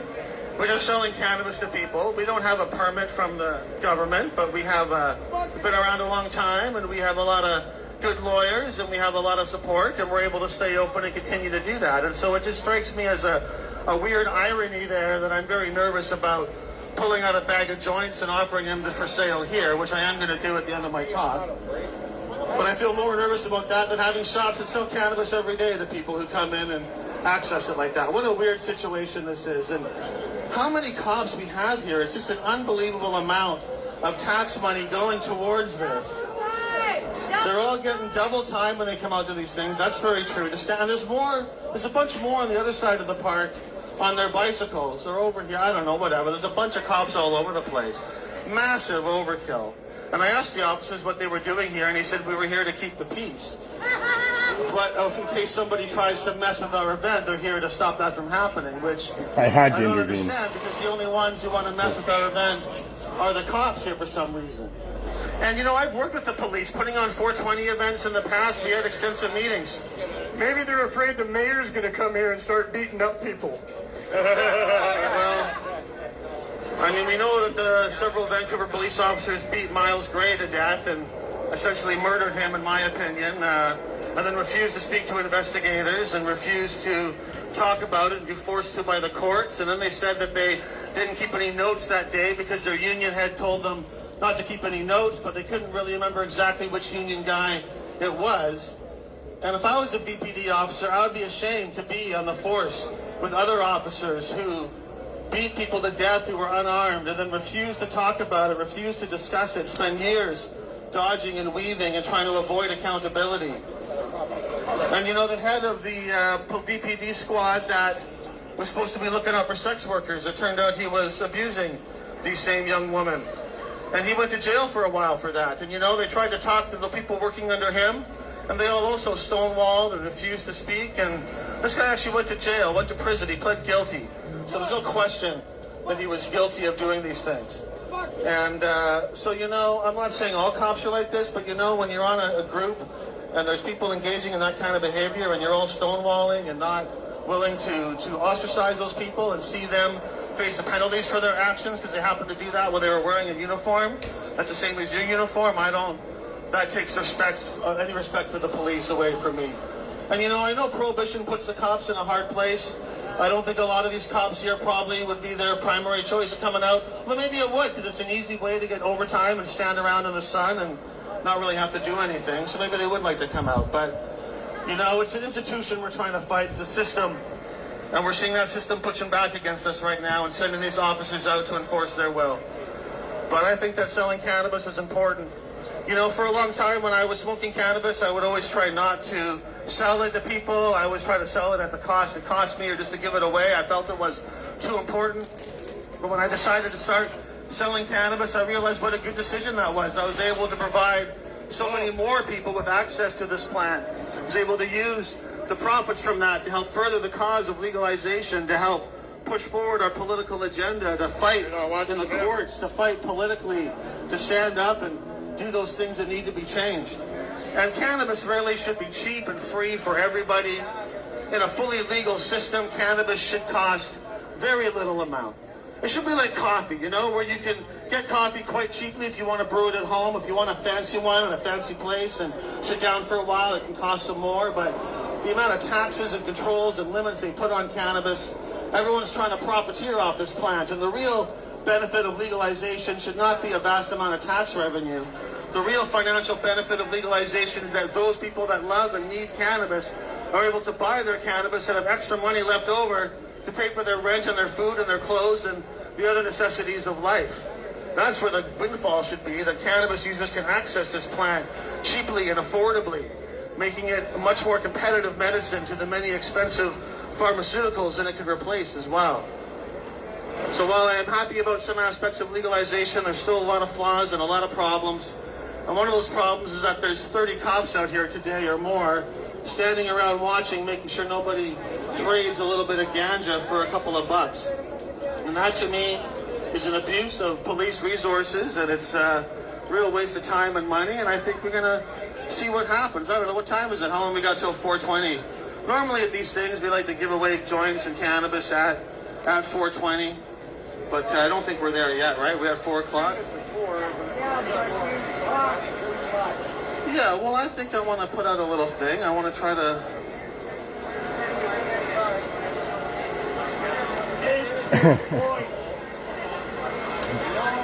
I'll be your first sale. Get 2 bites. All right, well, I got some joints here. There's a little money jar here. And if anybody wants to buy a joint off me, just come up and kind of put a toonie or a loony. Oh, here we go, our first customer. And sir, you look rather eager to get this. Have you been waiting for a while for that? Oh, hell yeah. There you go. And what do you need it for? Like, do you really need that? Like, is this just recreational, is it? Anybody else want to buy some No, cannabis? I Put some use money marijuana. in the jar here. That's good. There you go. That's a joint for you. That's nice. There you go. Lovely. So he got himself some cannabis because he's trying to get off of crystal meth. Thank you very much. Anybody else Maybe we like need a police officer to come in and make sure that he can't get that, right? Stay. Here we go. That's all right. A nickel will do it, sir. A nickel's good. Because we want to make sure as a society that we keep these people on crystal meth. Thank you. Thank you very much. I can sell you a joint, sir. There you go. If you can't afford a joint, I have one over here for anybody that There you go as well. can't afford one. You want one there? Anybody else want to buy a joint off me today? I'll buy a joint There off you you. go. The cops are not coming over. That's nice. I'm sure I go. Under 30 grams. I tell you, it looks like I've been super brave. I'm totally shaking and nervous and scared. Something bad is going to happen to me here. But We have a cancer you got to do joint. what you got to do, right? Here you go. Just Really appreciate getting access. We need some access. sir, there you go. That's good. On the cancer watch. Hell up.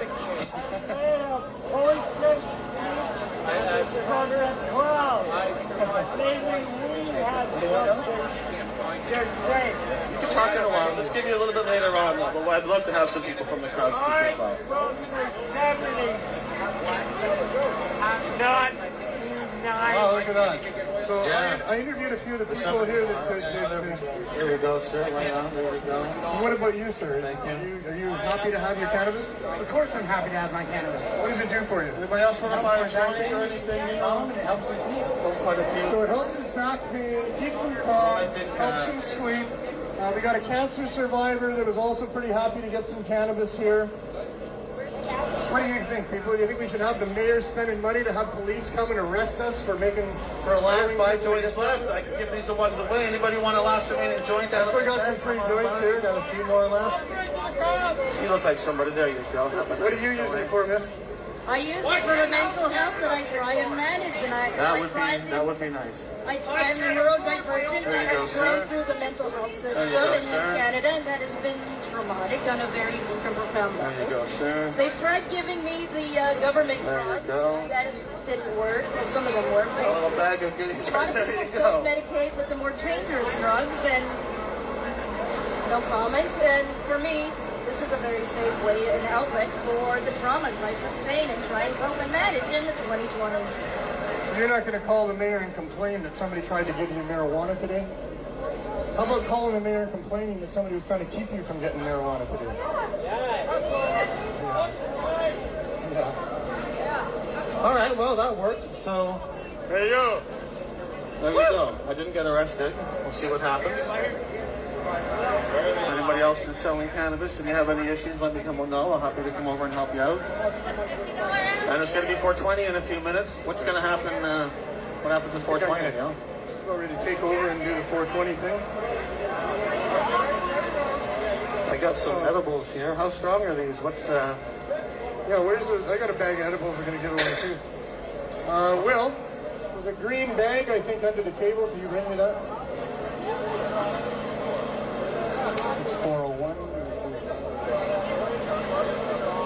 So I know many of you people came here today hoping to get some edibles because edibles are so important for people. And there's a bag of them right here. So anybody need some edibles? This is the first time I've These are actually Rex sold. Krispies. So this is the first time I've sold cannabis myself in so many years. I'm thinking, like my dispensary. I'm not working the counter. I haven't worked the counter really ever. How's it feel? Another thing, it feels really good. I feel like I should do this more often. I don't know why I'm not doing this all the time. It is a wonderful thing. I found these edibles? I found that out. We have edibles here for anybody who wants There's them. 50 milligram edibles. They're about 50. Wants And an the edible.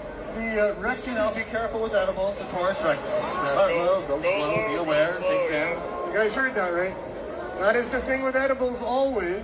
That is something the government could have put onto labels for a commercial sale. You Be aware, start low be and aware. go slow. There, you want Because a you joint? can eat too much cannabis. You're welcome. It won't kill you. It won't harm you in any significant way. But you can eat too much cannabis There to you the go. point My where you pleasure, my wish pleasure. you didn't. Hi, miss. How are you? Oh, okay, right on. Thanks. So, what, do you want some more edibles then or something? Hey, you want a joint? Doobies, That's yeah. slightly smoked, just barely lit on the end of that. That's a good one. That's a nice big one. We're giving out edibles. We're giving out some joints. I want to smoke it later. You want to smoke it later? Never.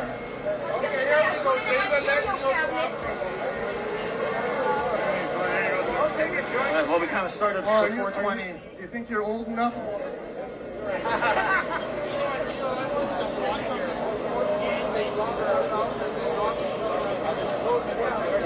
This is not 420, this is Cannabis Day. And yeah, they've locked us out. They tried this again, back in 2015. They fenced off the front of the art gallery. They forced us around the back. And then they ended up jumping on me because I did what Dana just did. And they almost killed me. I mean, I'm not kidding about that. I was underneath a big scrum of cops and something went over my air pipe. And I almost thought, I thought I was going to die under there. They hauled us off to jail.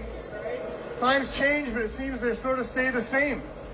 I think that if I had done not what Dana did, but if I'd have sat at one of my tables and took out some weed and started selling it there, that we might have a repeat of 2015 with 15 high-paid public servant peace officers streaming in and jumping on me to arrest me to protect the public from whatever.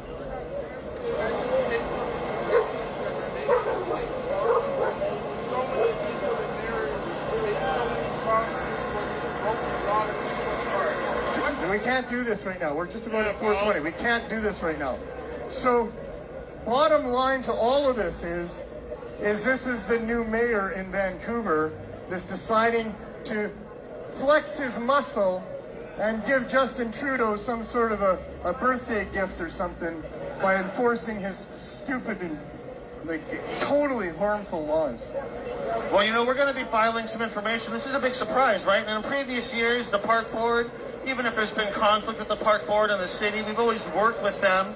We've had many meetings, including meetings at the BPD. When we were doing 420 and the big ones, we met with the BPD extensively. We all had a positive relationship because they were not there to harass anybody or arrest anybody. They were there legitimately to keep the peace and keep an eye out. And I think they sent way too many officers to the event, and it cost a lot too much money.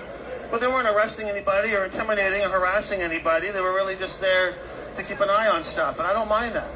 But here, you know, coming into the event, standing at people's booths, being very hostile, having these very angry, defiant looks on their faces, you know, like we always, when we have a positive relationship, I'm happy to shake their hands. I'm happy to have them there. Like I said, at the 420 events, those things, we have a couple 100,000 people showing up. Yeah, you need to make sure that their things are safe. We had our own private security who really took care of a lot of it anyways. But I mean, it's a different kind of thing. But coming here and standing behind the booths and being very intimidating, giving really mixed messages. Well, you can't sell cannabis. Well, maybe let's just leave things the way they are and not, like, you know, don't cause any trouble there, sir. And like, I mean, I like to cause trouble with this kind of stuff. It's good trouble. We got to cause trouble. We got to stand up to this.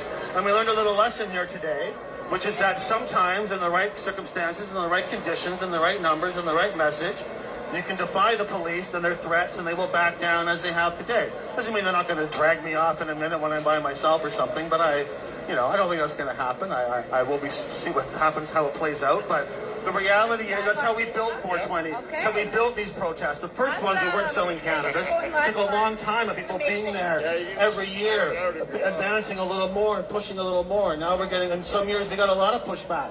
Some years we didn't get so much pushback. And now that we're coming out into a new era where the people are out doing events again and stuff, we got a new government, new sheriff in town. Clearly there's a lot of pushback happening this year. And we're going to see more of this in the future. And if we want to keep our cannabis culture and keep these events going, then we have to be brave enough to sometimes stand up to the police and take a risk. And you got to be aware of what those risks are as well, and what the worst case scenarios are when you do those things, right? So, but I think that there's no reason for this police presence here. There's no reason for these threats against people selling cannabis, especially in a city that has several cannabis dispensaries that are not within the legal system, that are part of the legacy dispensary movement. They come out here and come out like this and have all these cops here spending probably hundreds of thousands of dollars. What a waste of money. And what are they afraid of anyway? I mean, they got a whole bunch of stores all over the city. If people want to buy cannabis, they can go in the stores. No, why would anybody come and buy cannabis at a marketplace like this? You're not a legal store. You can't stand behind your product. Who the hell knows what's in it, right? Must be unsafe. That's what the government says. So what the hell are they worried about? Why have they got to spend so much money on their protection racket to make damn sure that the public doesn't get a taste of anything that isn't government weed? Why? Because they might like it? Like, what are they afraid of? A little bit of competition that they think is unsafe for people? Give me a break. Give me a break. I don't know what they're afraid of, but it ain't us, because we're pretty harmless. If it's selling cannabis, then it's all about money, isn't it? It's all about money. And yeah, money rules the world, but it shouldn't interfere with a human's life. Almost went away. 10 minutes. I might get the speaker there, so you did that feedback. So, I don't know what's going to happen from here. We're not going to stop protesting. We're going to have to keep pushing the envelope. I really hope a couple of the police officers that are here today listened to what was being said, had a look and thought about things, and maybe we can have some police activists in the future that decide enough is enough. You know, I'm a member, a civilian member of LEAP, although I'm not all that proud of it these days because they really changed their mission. They changed their whole name. When I not only joined them, but I helped sign them into existence here in Canada, They were law enforcement against prohibition. A group of officers and law enforcement people starting in the States and coming up here, finding members that had had enough of the damn drug war. They didn't get in it to be disrespected by people. They didn't get in it to be protecting people from bully governments. And they didn't like having some 17 or 18-year-old kid in the back of their police car who they knew was about to go down a very different path by getting a criminal record for having cannabis. I did take mine. I did, but I I've talked to many officers as a member of youth. I traveled across Canada 5 different times. Spent months on the road going from police station to police station, talking to police officers. And I heard a lot of what they had to say about what was wrong with their job of trying to prohibit drugs. Now, some of them believed that by arresting that young person, they were intervening in what would have been a hard drug user shortly down the path if they hadn't scared that young person. But I think they mostly in their heart know different than that. They ruin people's lives with the stroke of a pen and a pair of handcuffs. Anyway, we're getting close to that time of the day where we have to calm down a bit. You know, all of this is stressful. I had the fire the officer over there tell me, I said, you know, you realize you're hurting people by being here. He said, well, I guess I can see why you say that, but I don't really think so. In fact, I think it's probably good that I'm here because I've gotten to know some of you people, and I've come to really understand a lot more about what this is all about. And I think that should be very helpful to your community. And I said, sure, yeah, that's great. You know, you've come to understand why we're here doing this a little bit, and maybe you'll help us. But don't you realize that you're causing great stress? Beautiful car, beautiful. Oh, look at that. So what you've done here today, and what you're doing here right now, just by being here, is causing a great deal of stress to people. You not realize that the people that are here, in many cases, are people that are suffering PTSD. They've already been through hell and back, and they're tough, but they're not happy with police, and they feel nervous, and they get their heart pounding. It's hurting them. You don't realize that there would have been thousands of people here today. They know that, we know that. They put a real big dent again in a cannabis day of ours. Had we been able to use the park, we would have had thousands of people here today. And I said, did you not realize that hundreds of people came from miles around to try to get the high-dose edibles that they need for themselves? And now they're going to be disappointed and harmed by your action. And I said, you don't realize that hundreds of vendors were going to come here today, all of them hoping that they could make some money to help feed their families in a very harsh economy. And there's nothing wrong with making money. It is not the role of government to impede or stifle commerce. We are free people. This group has something, this group wants what they have, they get together, and everybody's happy. If there's some danger involved, there's a role for government with simple regulations. Almost all regulations are just a warning on the package. Regulations need to be the least intrusive possible on free people by public servants. So anyway, they've harmed a lot of people by being here today. We're going to continue to stand up and speak for those people who can't speak for themselves. I hope that you all use your social media to get these messages across. Michael the Cookie Monster, do you want to say a couple words? 5 minutes. This man has been responsible for providing 30 milligram edibles to the Cannabis Substitution Program for about 5 years. Yes? At least 5 years. How many have you cooked? I have baked and donated over 120,000 cookies to the downtown east side since September 2017. And not only that, he collects data as we do at the Cannabis Substitution Program, to make sure we can show the evidence of what the success is. But absolutely he should get a medal. And a statue and a street named after him. Absolutely. Michael the Cookie Monster is an angel of a human being. An ex-school teacher that found that friends of his were benefiting greatly from edibles. And he started making them for him. And then he heard what we were doing at the Cannabis Substitution Program, and he came and asked me if he could help. And he's been delivering cookies to me every week ever since. Except for the August of 2019. I was out of town. Who cares? Who cares? The impact has been incredible. And he's collected letters from people talking about how valuable his cookies have been to them. I wish the mayor would read these damn letters. And maybe he'd think twice about trying to prevent access to what people really need in their lives. They're gut-wrenching. They'll make you cry. Anyway, thank you so much, Michael. You have anything else to say real quick here? Yeah, when I started collecting the letters, I talked to one gentleman from the Substitution Project when we were back at Vancouver. And he got over his opioid addiction using my cookies. It was like amazing. I got his letter.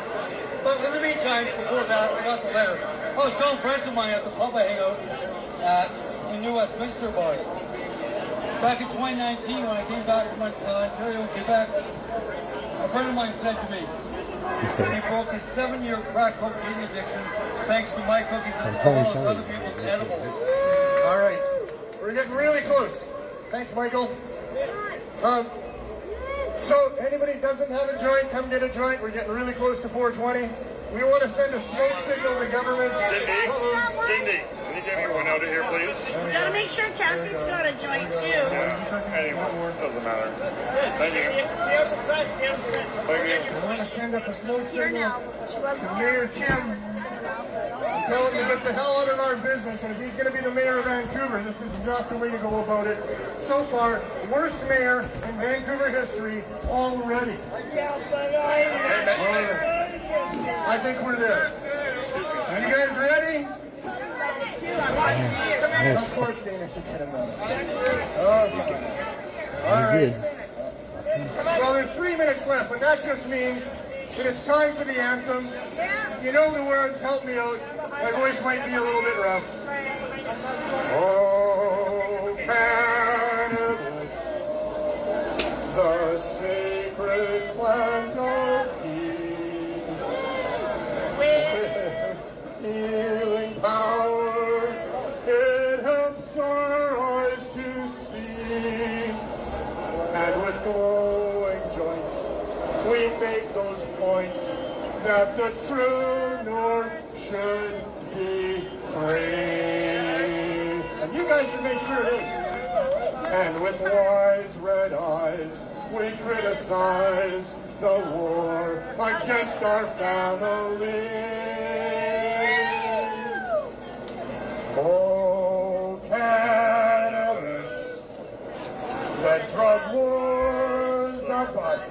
Don't you think?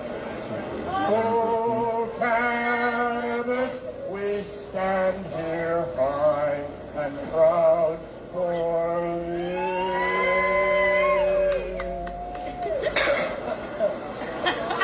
Oh, cannabis, the sacred plant.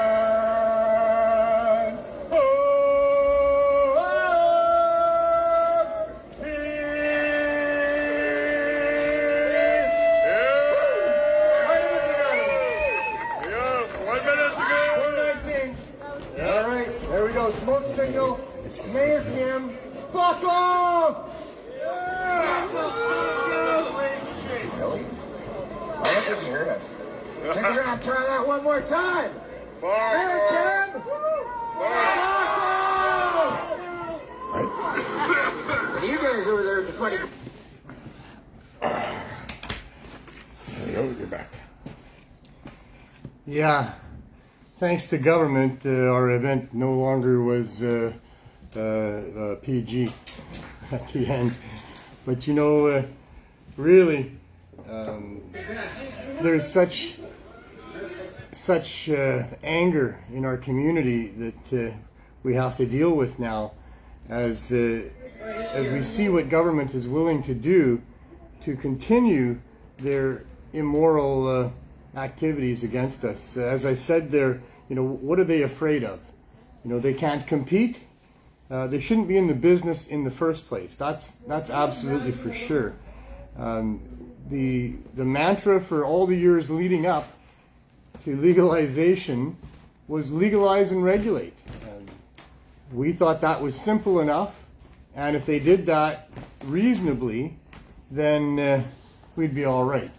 But they got together and decided, well, okay, we're going to lose the battle by the looks of it. They got public opinion on their side now, and they got science on their side now, and it turns out cannabis actually is medicine. We're not going to be able to hide that any longer. So, we can give it to them.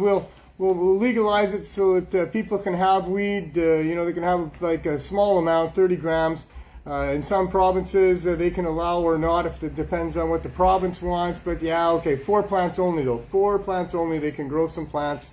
And so, they can have some weed and regulate. We'll give them that. We'll really give them that, because they can only get it from us. There's nobody else going to be able to sell it. And so all our friends that, have been making money now, we've been paying them for a long time to make sure nobody grows weed, the prohibition movement and machine. They can still keep making money. We'll still give them money from the taxpayers, making sure nobody else grows weed except for us. So, that's the deal that they gave us, and so that's not what we've been fighting for sure.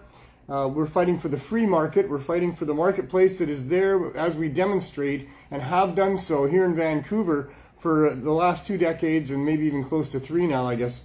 And people need to be able to trade cannabis with each other. Money's a great symbol of something. It can buy you other things. There's no reason why there can't be some simple commerce going on around here. The government doesn't need its cut on everything. You want to sell some tomatoes, fine, off the front of your boulevard. You shouldn't have to give the tax collector anything. You want to open a store, well, maybe there's services being provided to that store that government's paying for, and we all got to chip in a little bit, and so got to pay some taxes if you're a commercial venture, and that's all fine.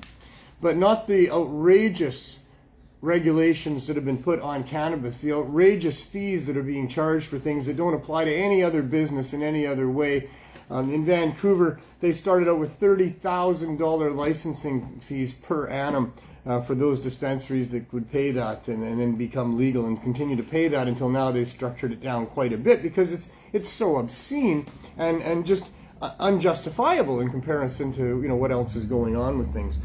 So the fight now is for low barrier access. Maybe they'll take that and they'll twist it all around and they'll give us some sort of access that still has plenty of barriers, but really hopefully that's self-defining enough that there shouldn't be a barrier of price. So low cost and no cost cannabis should be available in the marketplace for those people that need it. The government supplementation of people accessing cannabis because they're on low or fixed incomes or whatever is reasonable for sure. It'll offset all kinds of different things that cost our society, like violence, like disease and illness and missed work days and all the other things that happen when people that are struggling don't have access to cannabis, which could help them in that struggle. So in any case, we'll see what happens in the future, but the fight continues. Looks like it's going to get escalated.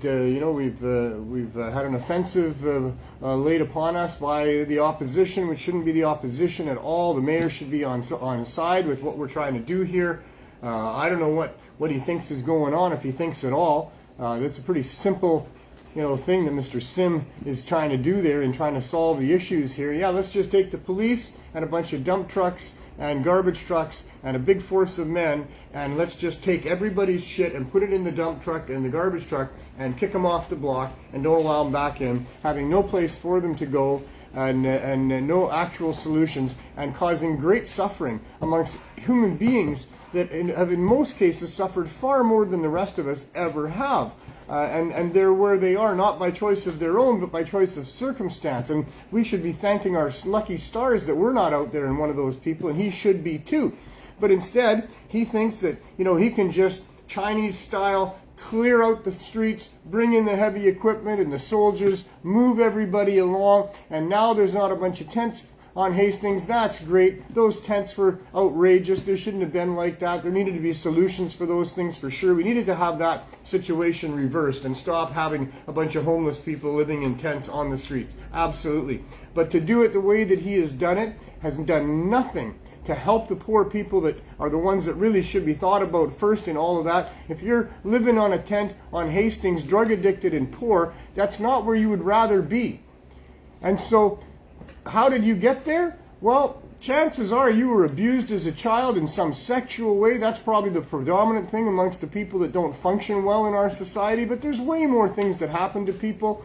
There's traumas of all different sorts, childhood traumas, accidents, workplace accidents, doctors getting you onto opioids, just the economy itself. We're all a couple of mortgage payments or rent payments away from being on the street like that, and then you're depressed, and then you're in pain, and then people steal your stuff, and now what are you going to do? And there's a group of people that can relate because they've been there, done that, and they're sitting around in a circle, and they're all taking a pull on a pipe of something that's cheap and easy on the street, and it's crack cocaine, or it's crystal meth, or it's fentanyl, or it's something like that, and that's how we get all these people down here. It's all about government policy.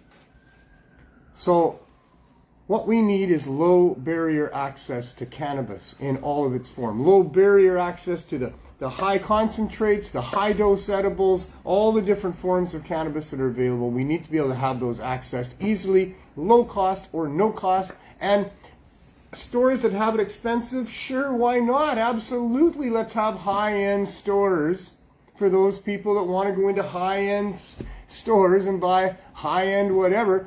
But the quality can't be bad in the low barrier. These people need high quality as much as anybody else. There's no reason they can't have high quality extracts, high quality edibles, high quality flower at reasonable prices. That needs to happen. But there also needs to be a low barrier for people getting into the marketplace. This crazy fee-to-play, super layered, structured, restrictions about who gets in and how that all works is absolute nonsense. There is no need for government to have their nose in business like that at all. It is so costly. All of these things are so costly.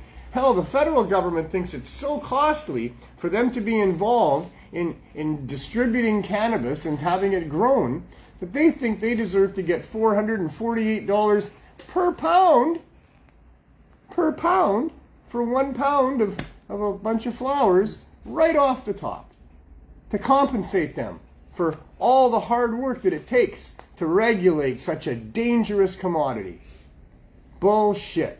They need to get the hell out of the cannabis field completely, other than to require some written regulatory warnings on some of the concentrates, probably all the concentrates and edibles. Simple, easy, just like there should be on all the sugar products that are out there. Every chocolate bar that is sold should have on there, this can aid to the diabetes setting in, this is not healthy food, or something like that. Please keep out of the reach of children would be a really good idea for chocolate bars and candies of all sorts. Keep out of the reach of children, only administer under certain circumstances. This stuff is dangerous. It's cost our society so much. Just look at all the adult diabetes and obesity that's going on in our world, and you'll understand that we should not be getting our children addicted to sugar at an early age. So just a simple warning is all that would be required to deal with the cannabis thing there. Concentrates, edibles. Concentrates can be overwhelming. Start very slow. Edibles can be overwhelming. Start slow. That's about it. Anyway, that's what we're fighting for now. That's what we're going to continue to fight for. That is the mission of the Cannabis Substitution Program, and our mission that we've had going on for all of these years. It's just by a slightly different name now. It's not about legalize. It's not about regulate. It's about low barrier access. And, we shouldn't stop fighting until we get that, because it's really, really important. We're already 2 hours in here, so we're not going to be too long about how we end the show here. I want to thank the Newton Cannabis Substitution Program very much for for the military hat here. It appears it's very timely that I have some camouflage with respect to what's going on here with the drug war. And so thank you very much to them for not only the hat, but for the fine work that they're doing there in Newton. Surrey Cannabis Substitution Program also having feeding and providing for the many people that are in that area of Surrey. Great work by all of these people. The Halifax or East Coast Cannabis Substitution Program. Chris is back after surgery, and he needs help out there. Let's get Chris some help in Halifax. If you're out there, give him some donations.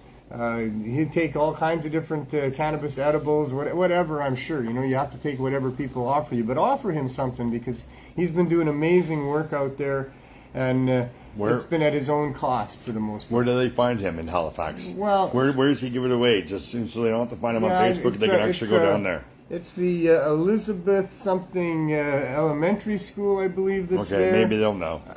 Yeah. Hopefully there's not a lot of Elizabeth I think the schools. address is 420, actually. Really? That might have been Mary. Yeah. Haven't heard much from Mary. I hope you're okay. Anyways, Chris Backer, right? Chris Backer in Halifax there. And they're every Monday at this, is it Sister Elizabeth?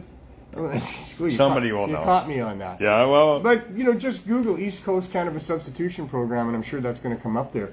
Or contact us as well, and we'll put you in contact with Chris. But it's very, very... it requires a lot of work, a lot of time every week to be able to gather up and package up and then distribute edibles to people with the Cannabis Substitution Program. We are doing it here now from the trailer outside after having been on the streets with it twice a week for 3.5 years. And now for the last 3 years plus, we've been on this block for 5.5 months in a storefront and now out in an RV providing this service. And in Vancouver, it's a lot easier than other places in Canada, perhaps. I know that to be true, that, for us, it wasn't hard to find people that would volunteer. Many of the people were from the lineup that were getting what we were handing out, and so sort of handpicked some people that we could give some responsibility to. But we did end up pretty quickly with about 15 volunteers. Pretty quickly, we had hundreds of people lining up every time we would come there to do that. Chris has got the hundreds of people. He doesn't have the volunteers that he needs, and he doesn't have the donations that he needs. And please, if you want to have a great thing to do for yourself, there's not much better than volunteering to help in some way in society. And if you are looking for a way to volunteer in society, to find the richness of that experience, I can't recommend anything more than to be a part of the Cannabis Substitution Program. There is almost immediate feedback, very positive feedback about the service that you're providing, and over the course of time you see such incredible change in people, and you know how much good you're doing, and the accolades that are heaped upon you as you move forward. Make it a very, very good way to get the value out of volunteering your time to make the world a better place. So the Halifax East Coast Cannabis Substitution Program could use some good people doing exactly that. I guess we'll kind of wrap it up there. We'll go out to the RV just for a minute and say hi. Yeah, we should do that. Can we do that? But yeah. You have a time constraint thing? Well, no, it doesn't matter. Okay. No, we should let everybody know where we were. Bring it forward or something. Yeah, I don't know. Because it's brought the whole thing. That's where we're going to be on Sunday. Yep. There'll be a repeat performance, although it's not a replay of the previous show that we did on Sunday. But Glenn and I will be on this show here. Yep. And you can call in and say whatever you want to say. Ask questions. Yes. It has to be a question. I don't know. He said it was question and answer. It's probably better to have a question. Yeah. You might be able to have a statement and a question. We'll have to let the host make the rules. There would be a lot of people that would want to phone in and say, "Hey, that's great work what you guys are doing. I really appreciate the information that you've given us." They were doing that in the comments. And we'll just play it as it comes in, right? Yeah. And, And there were some questions that arose out of that. Maybe we'll go back and review it. I don't know. I mean, he's probably got the staff. Probably that got does it. it. Oh yeah. Talk shows that have staff. Yeah, I know, eh? Oh no, I'm sorry, Glenn. Yeah. Staff. I got a great staff. So we're gonna go outside, are we? And that's a whole different story. Anyway, there you go. Next Sunday, at that time, you can listen, of course, and see what happens and see what's said. And if you have questions and things that could add to the information that people need to get out about these things, then please feel free to call in and give us your question. So let's go outside.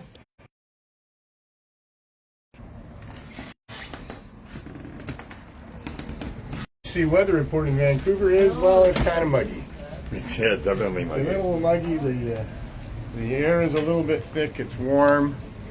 Not bad, not too bad.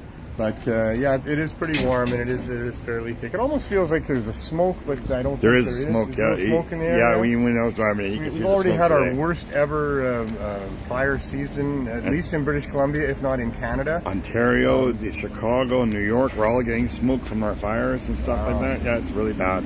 Crazy stuff. So here we are on the streets of downtown east side of Vancouver. This lane over here is where you get to Hastings, and that's Main Street. So that's pretty much the epicenter of where the drug dealing and loitering is here. It extends on Hastings for a few blocks in either direction, and it spills over as well. But primarily, this is that downtown east side area that is the same in so many other different large cities across North America. We are here because this is the best place to be. This is our modus operandi, the RV that has again been broken into. And in fact, it was broken into the one day, and I put the cardboard there. And the next day, the cardboard had been breached, and someone was back inside there again. There's nothing in there to steal. I think they got some rolling papers and some baggies, but it's an ongoing thing in this neighborhood. The original, it's all semantics, whether it's not for profit or for profit. That's all it was, right? That's all. Yeah, we don't know what we don't really know what it's all about, but we just have to roll with it as best we can. I'll be getting the window replaced, hopefully with something a little less breakable this time. Yes. Nice car. Perfect timing. I think I'm going to add a couple of signs. Yeah, good. Based on what happened on Saturday, we need to let the public know about some things going on here. Some guy with long hair sitting here. Yeah. Hello. Hello there. Hello there, sir. How goes it? Oh, no, the top of the evening. Top in the evening. Yes, I don't even know. We're running a little bit late here today. Yeah. There we go. That's a handy little way to do that. I pulled it, but So, anybody got anything they want to say in particular? I'm going to be disappointed if I just end the show real quick here because we're my head is completely empty, so okay. yeah, there's nothing So, there. Down with Mayor Sims. Down with Mayor Sims. there we go. Oh, There I you don't go. even know these people. Whoa. I think he would prefer to be called Emperor. So, down with Emperor Sim. Emperor Sim thinks that he's not a public servant somehow. He thinks it's okay to serve the interests of the corporate elite and the agenda of not allowing any cannabis sales openly or any other way if you're not part of the Trudeau machine. So down with Mayor Sim, and we'll have more on that as we go forward. We're contemplating several different actions that we will now be back involved with. We've gone back a decade or more in what it is that we're now talking about having to do here, and what it is that we're now up against. This is a bold and really brutal move by the prohibitionists in Canada, and we need to respond in some way. So I appeal every week for people to help us, that write a letter, make a phone call, call the media, several different ways. There's lots of things people can do, and it's usually just we've got this ongoing battle with trying to get the federal government to give us a license, a piece of paper with a signature on it, so that we can do what we're doing here in the RV in the storefront, and we don't have to have people lining up out in the elements, dealing from the side of a small RV. This is no way to treat people. People need to have dignified, low barrier access to cannabis as an option, especially in this neighborhood, to those other substances that have become an epidemic of overdose and death. So I usually appeal to people at the end of the show to help us with that cause and write a letter to Health Canada and whatever you can do. But it's way more serious now. Now with what the municipal government in Canada has done, what the police force has backed up, we need to really step up our letter writing campaigns, our emails, or whatever it is that we're doing. If you're in Vancouver, there's still a couple days left of this extremely expensive fence that they put up, and there's already a whole bunch of signs on it, but there's lots of room on that fence. It's a big one. So if you are in Vancouver and you want to have your voice added to the discourse here, please come down and hang a sign on the fence right at Main and Terminal, where Thornton Park is. So that's what we're doing right now. But for all the rest of you out there, life is short. It's dangerous, but it's way too serious to take too serious. So don't get all depressed and bogged down. Get excited and motivated to do something about it, and then you'll feel better, because that's what happens when you do something about things that you're not happy about. So in that pursuit of things, make sure that you're kind along the way, that you speak calmly truth to power, that you're kind to yourself, because that's so important. Forgive everyone, forgive yourself. You and everybody else have just done the best that you could with what you had and what you knew at the time, and let it all go, because that's what's best for you. The very best thing for you as we move forward is, well, most of you know it. Have as much fun as you can. We'll see you next week and let you know what's going on.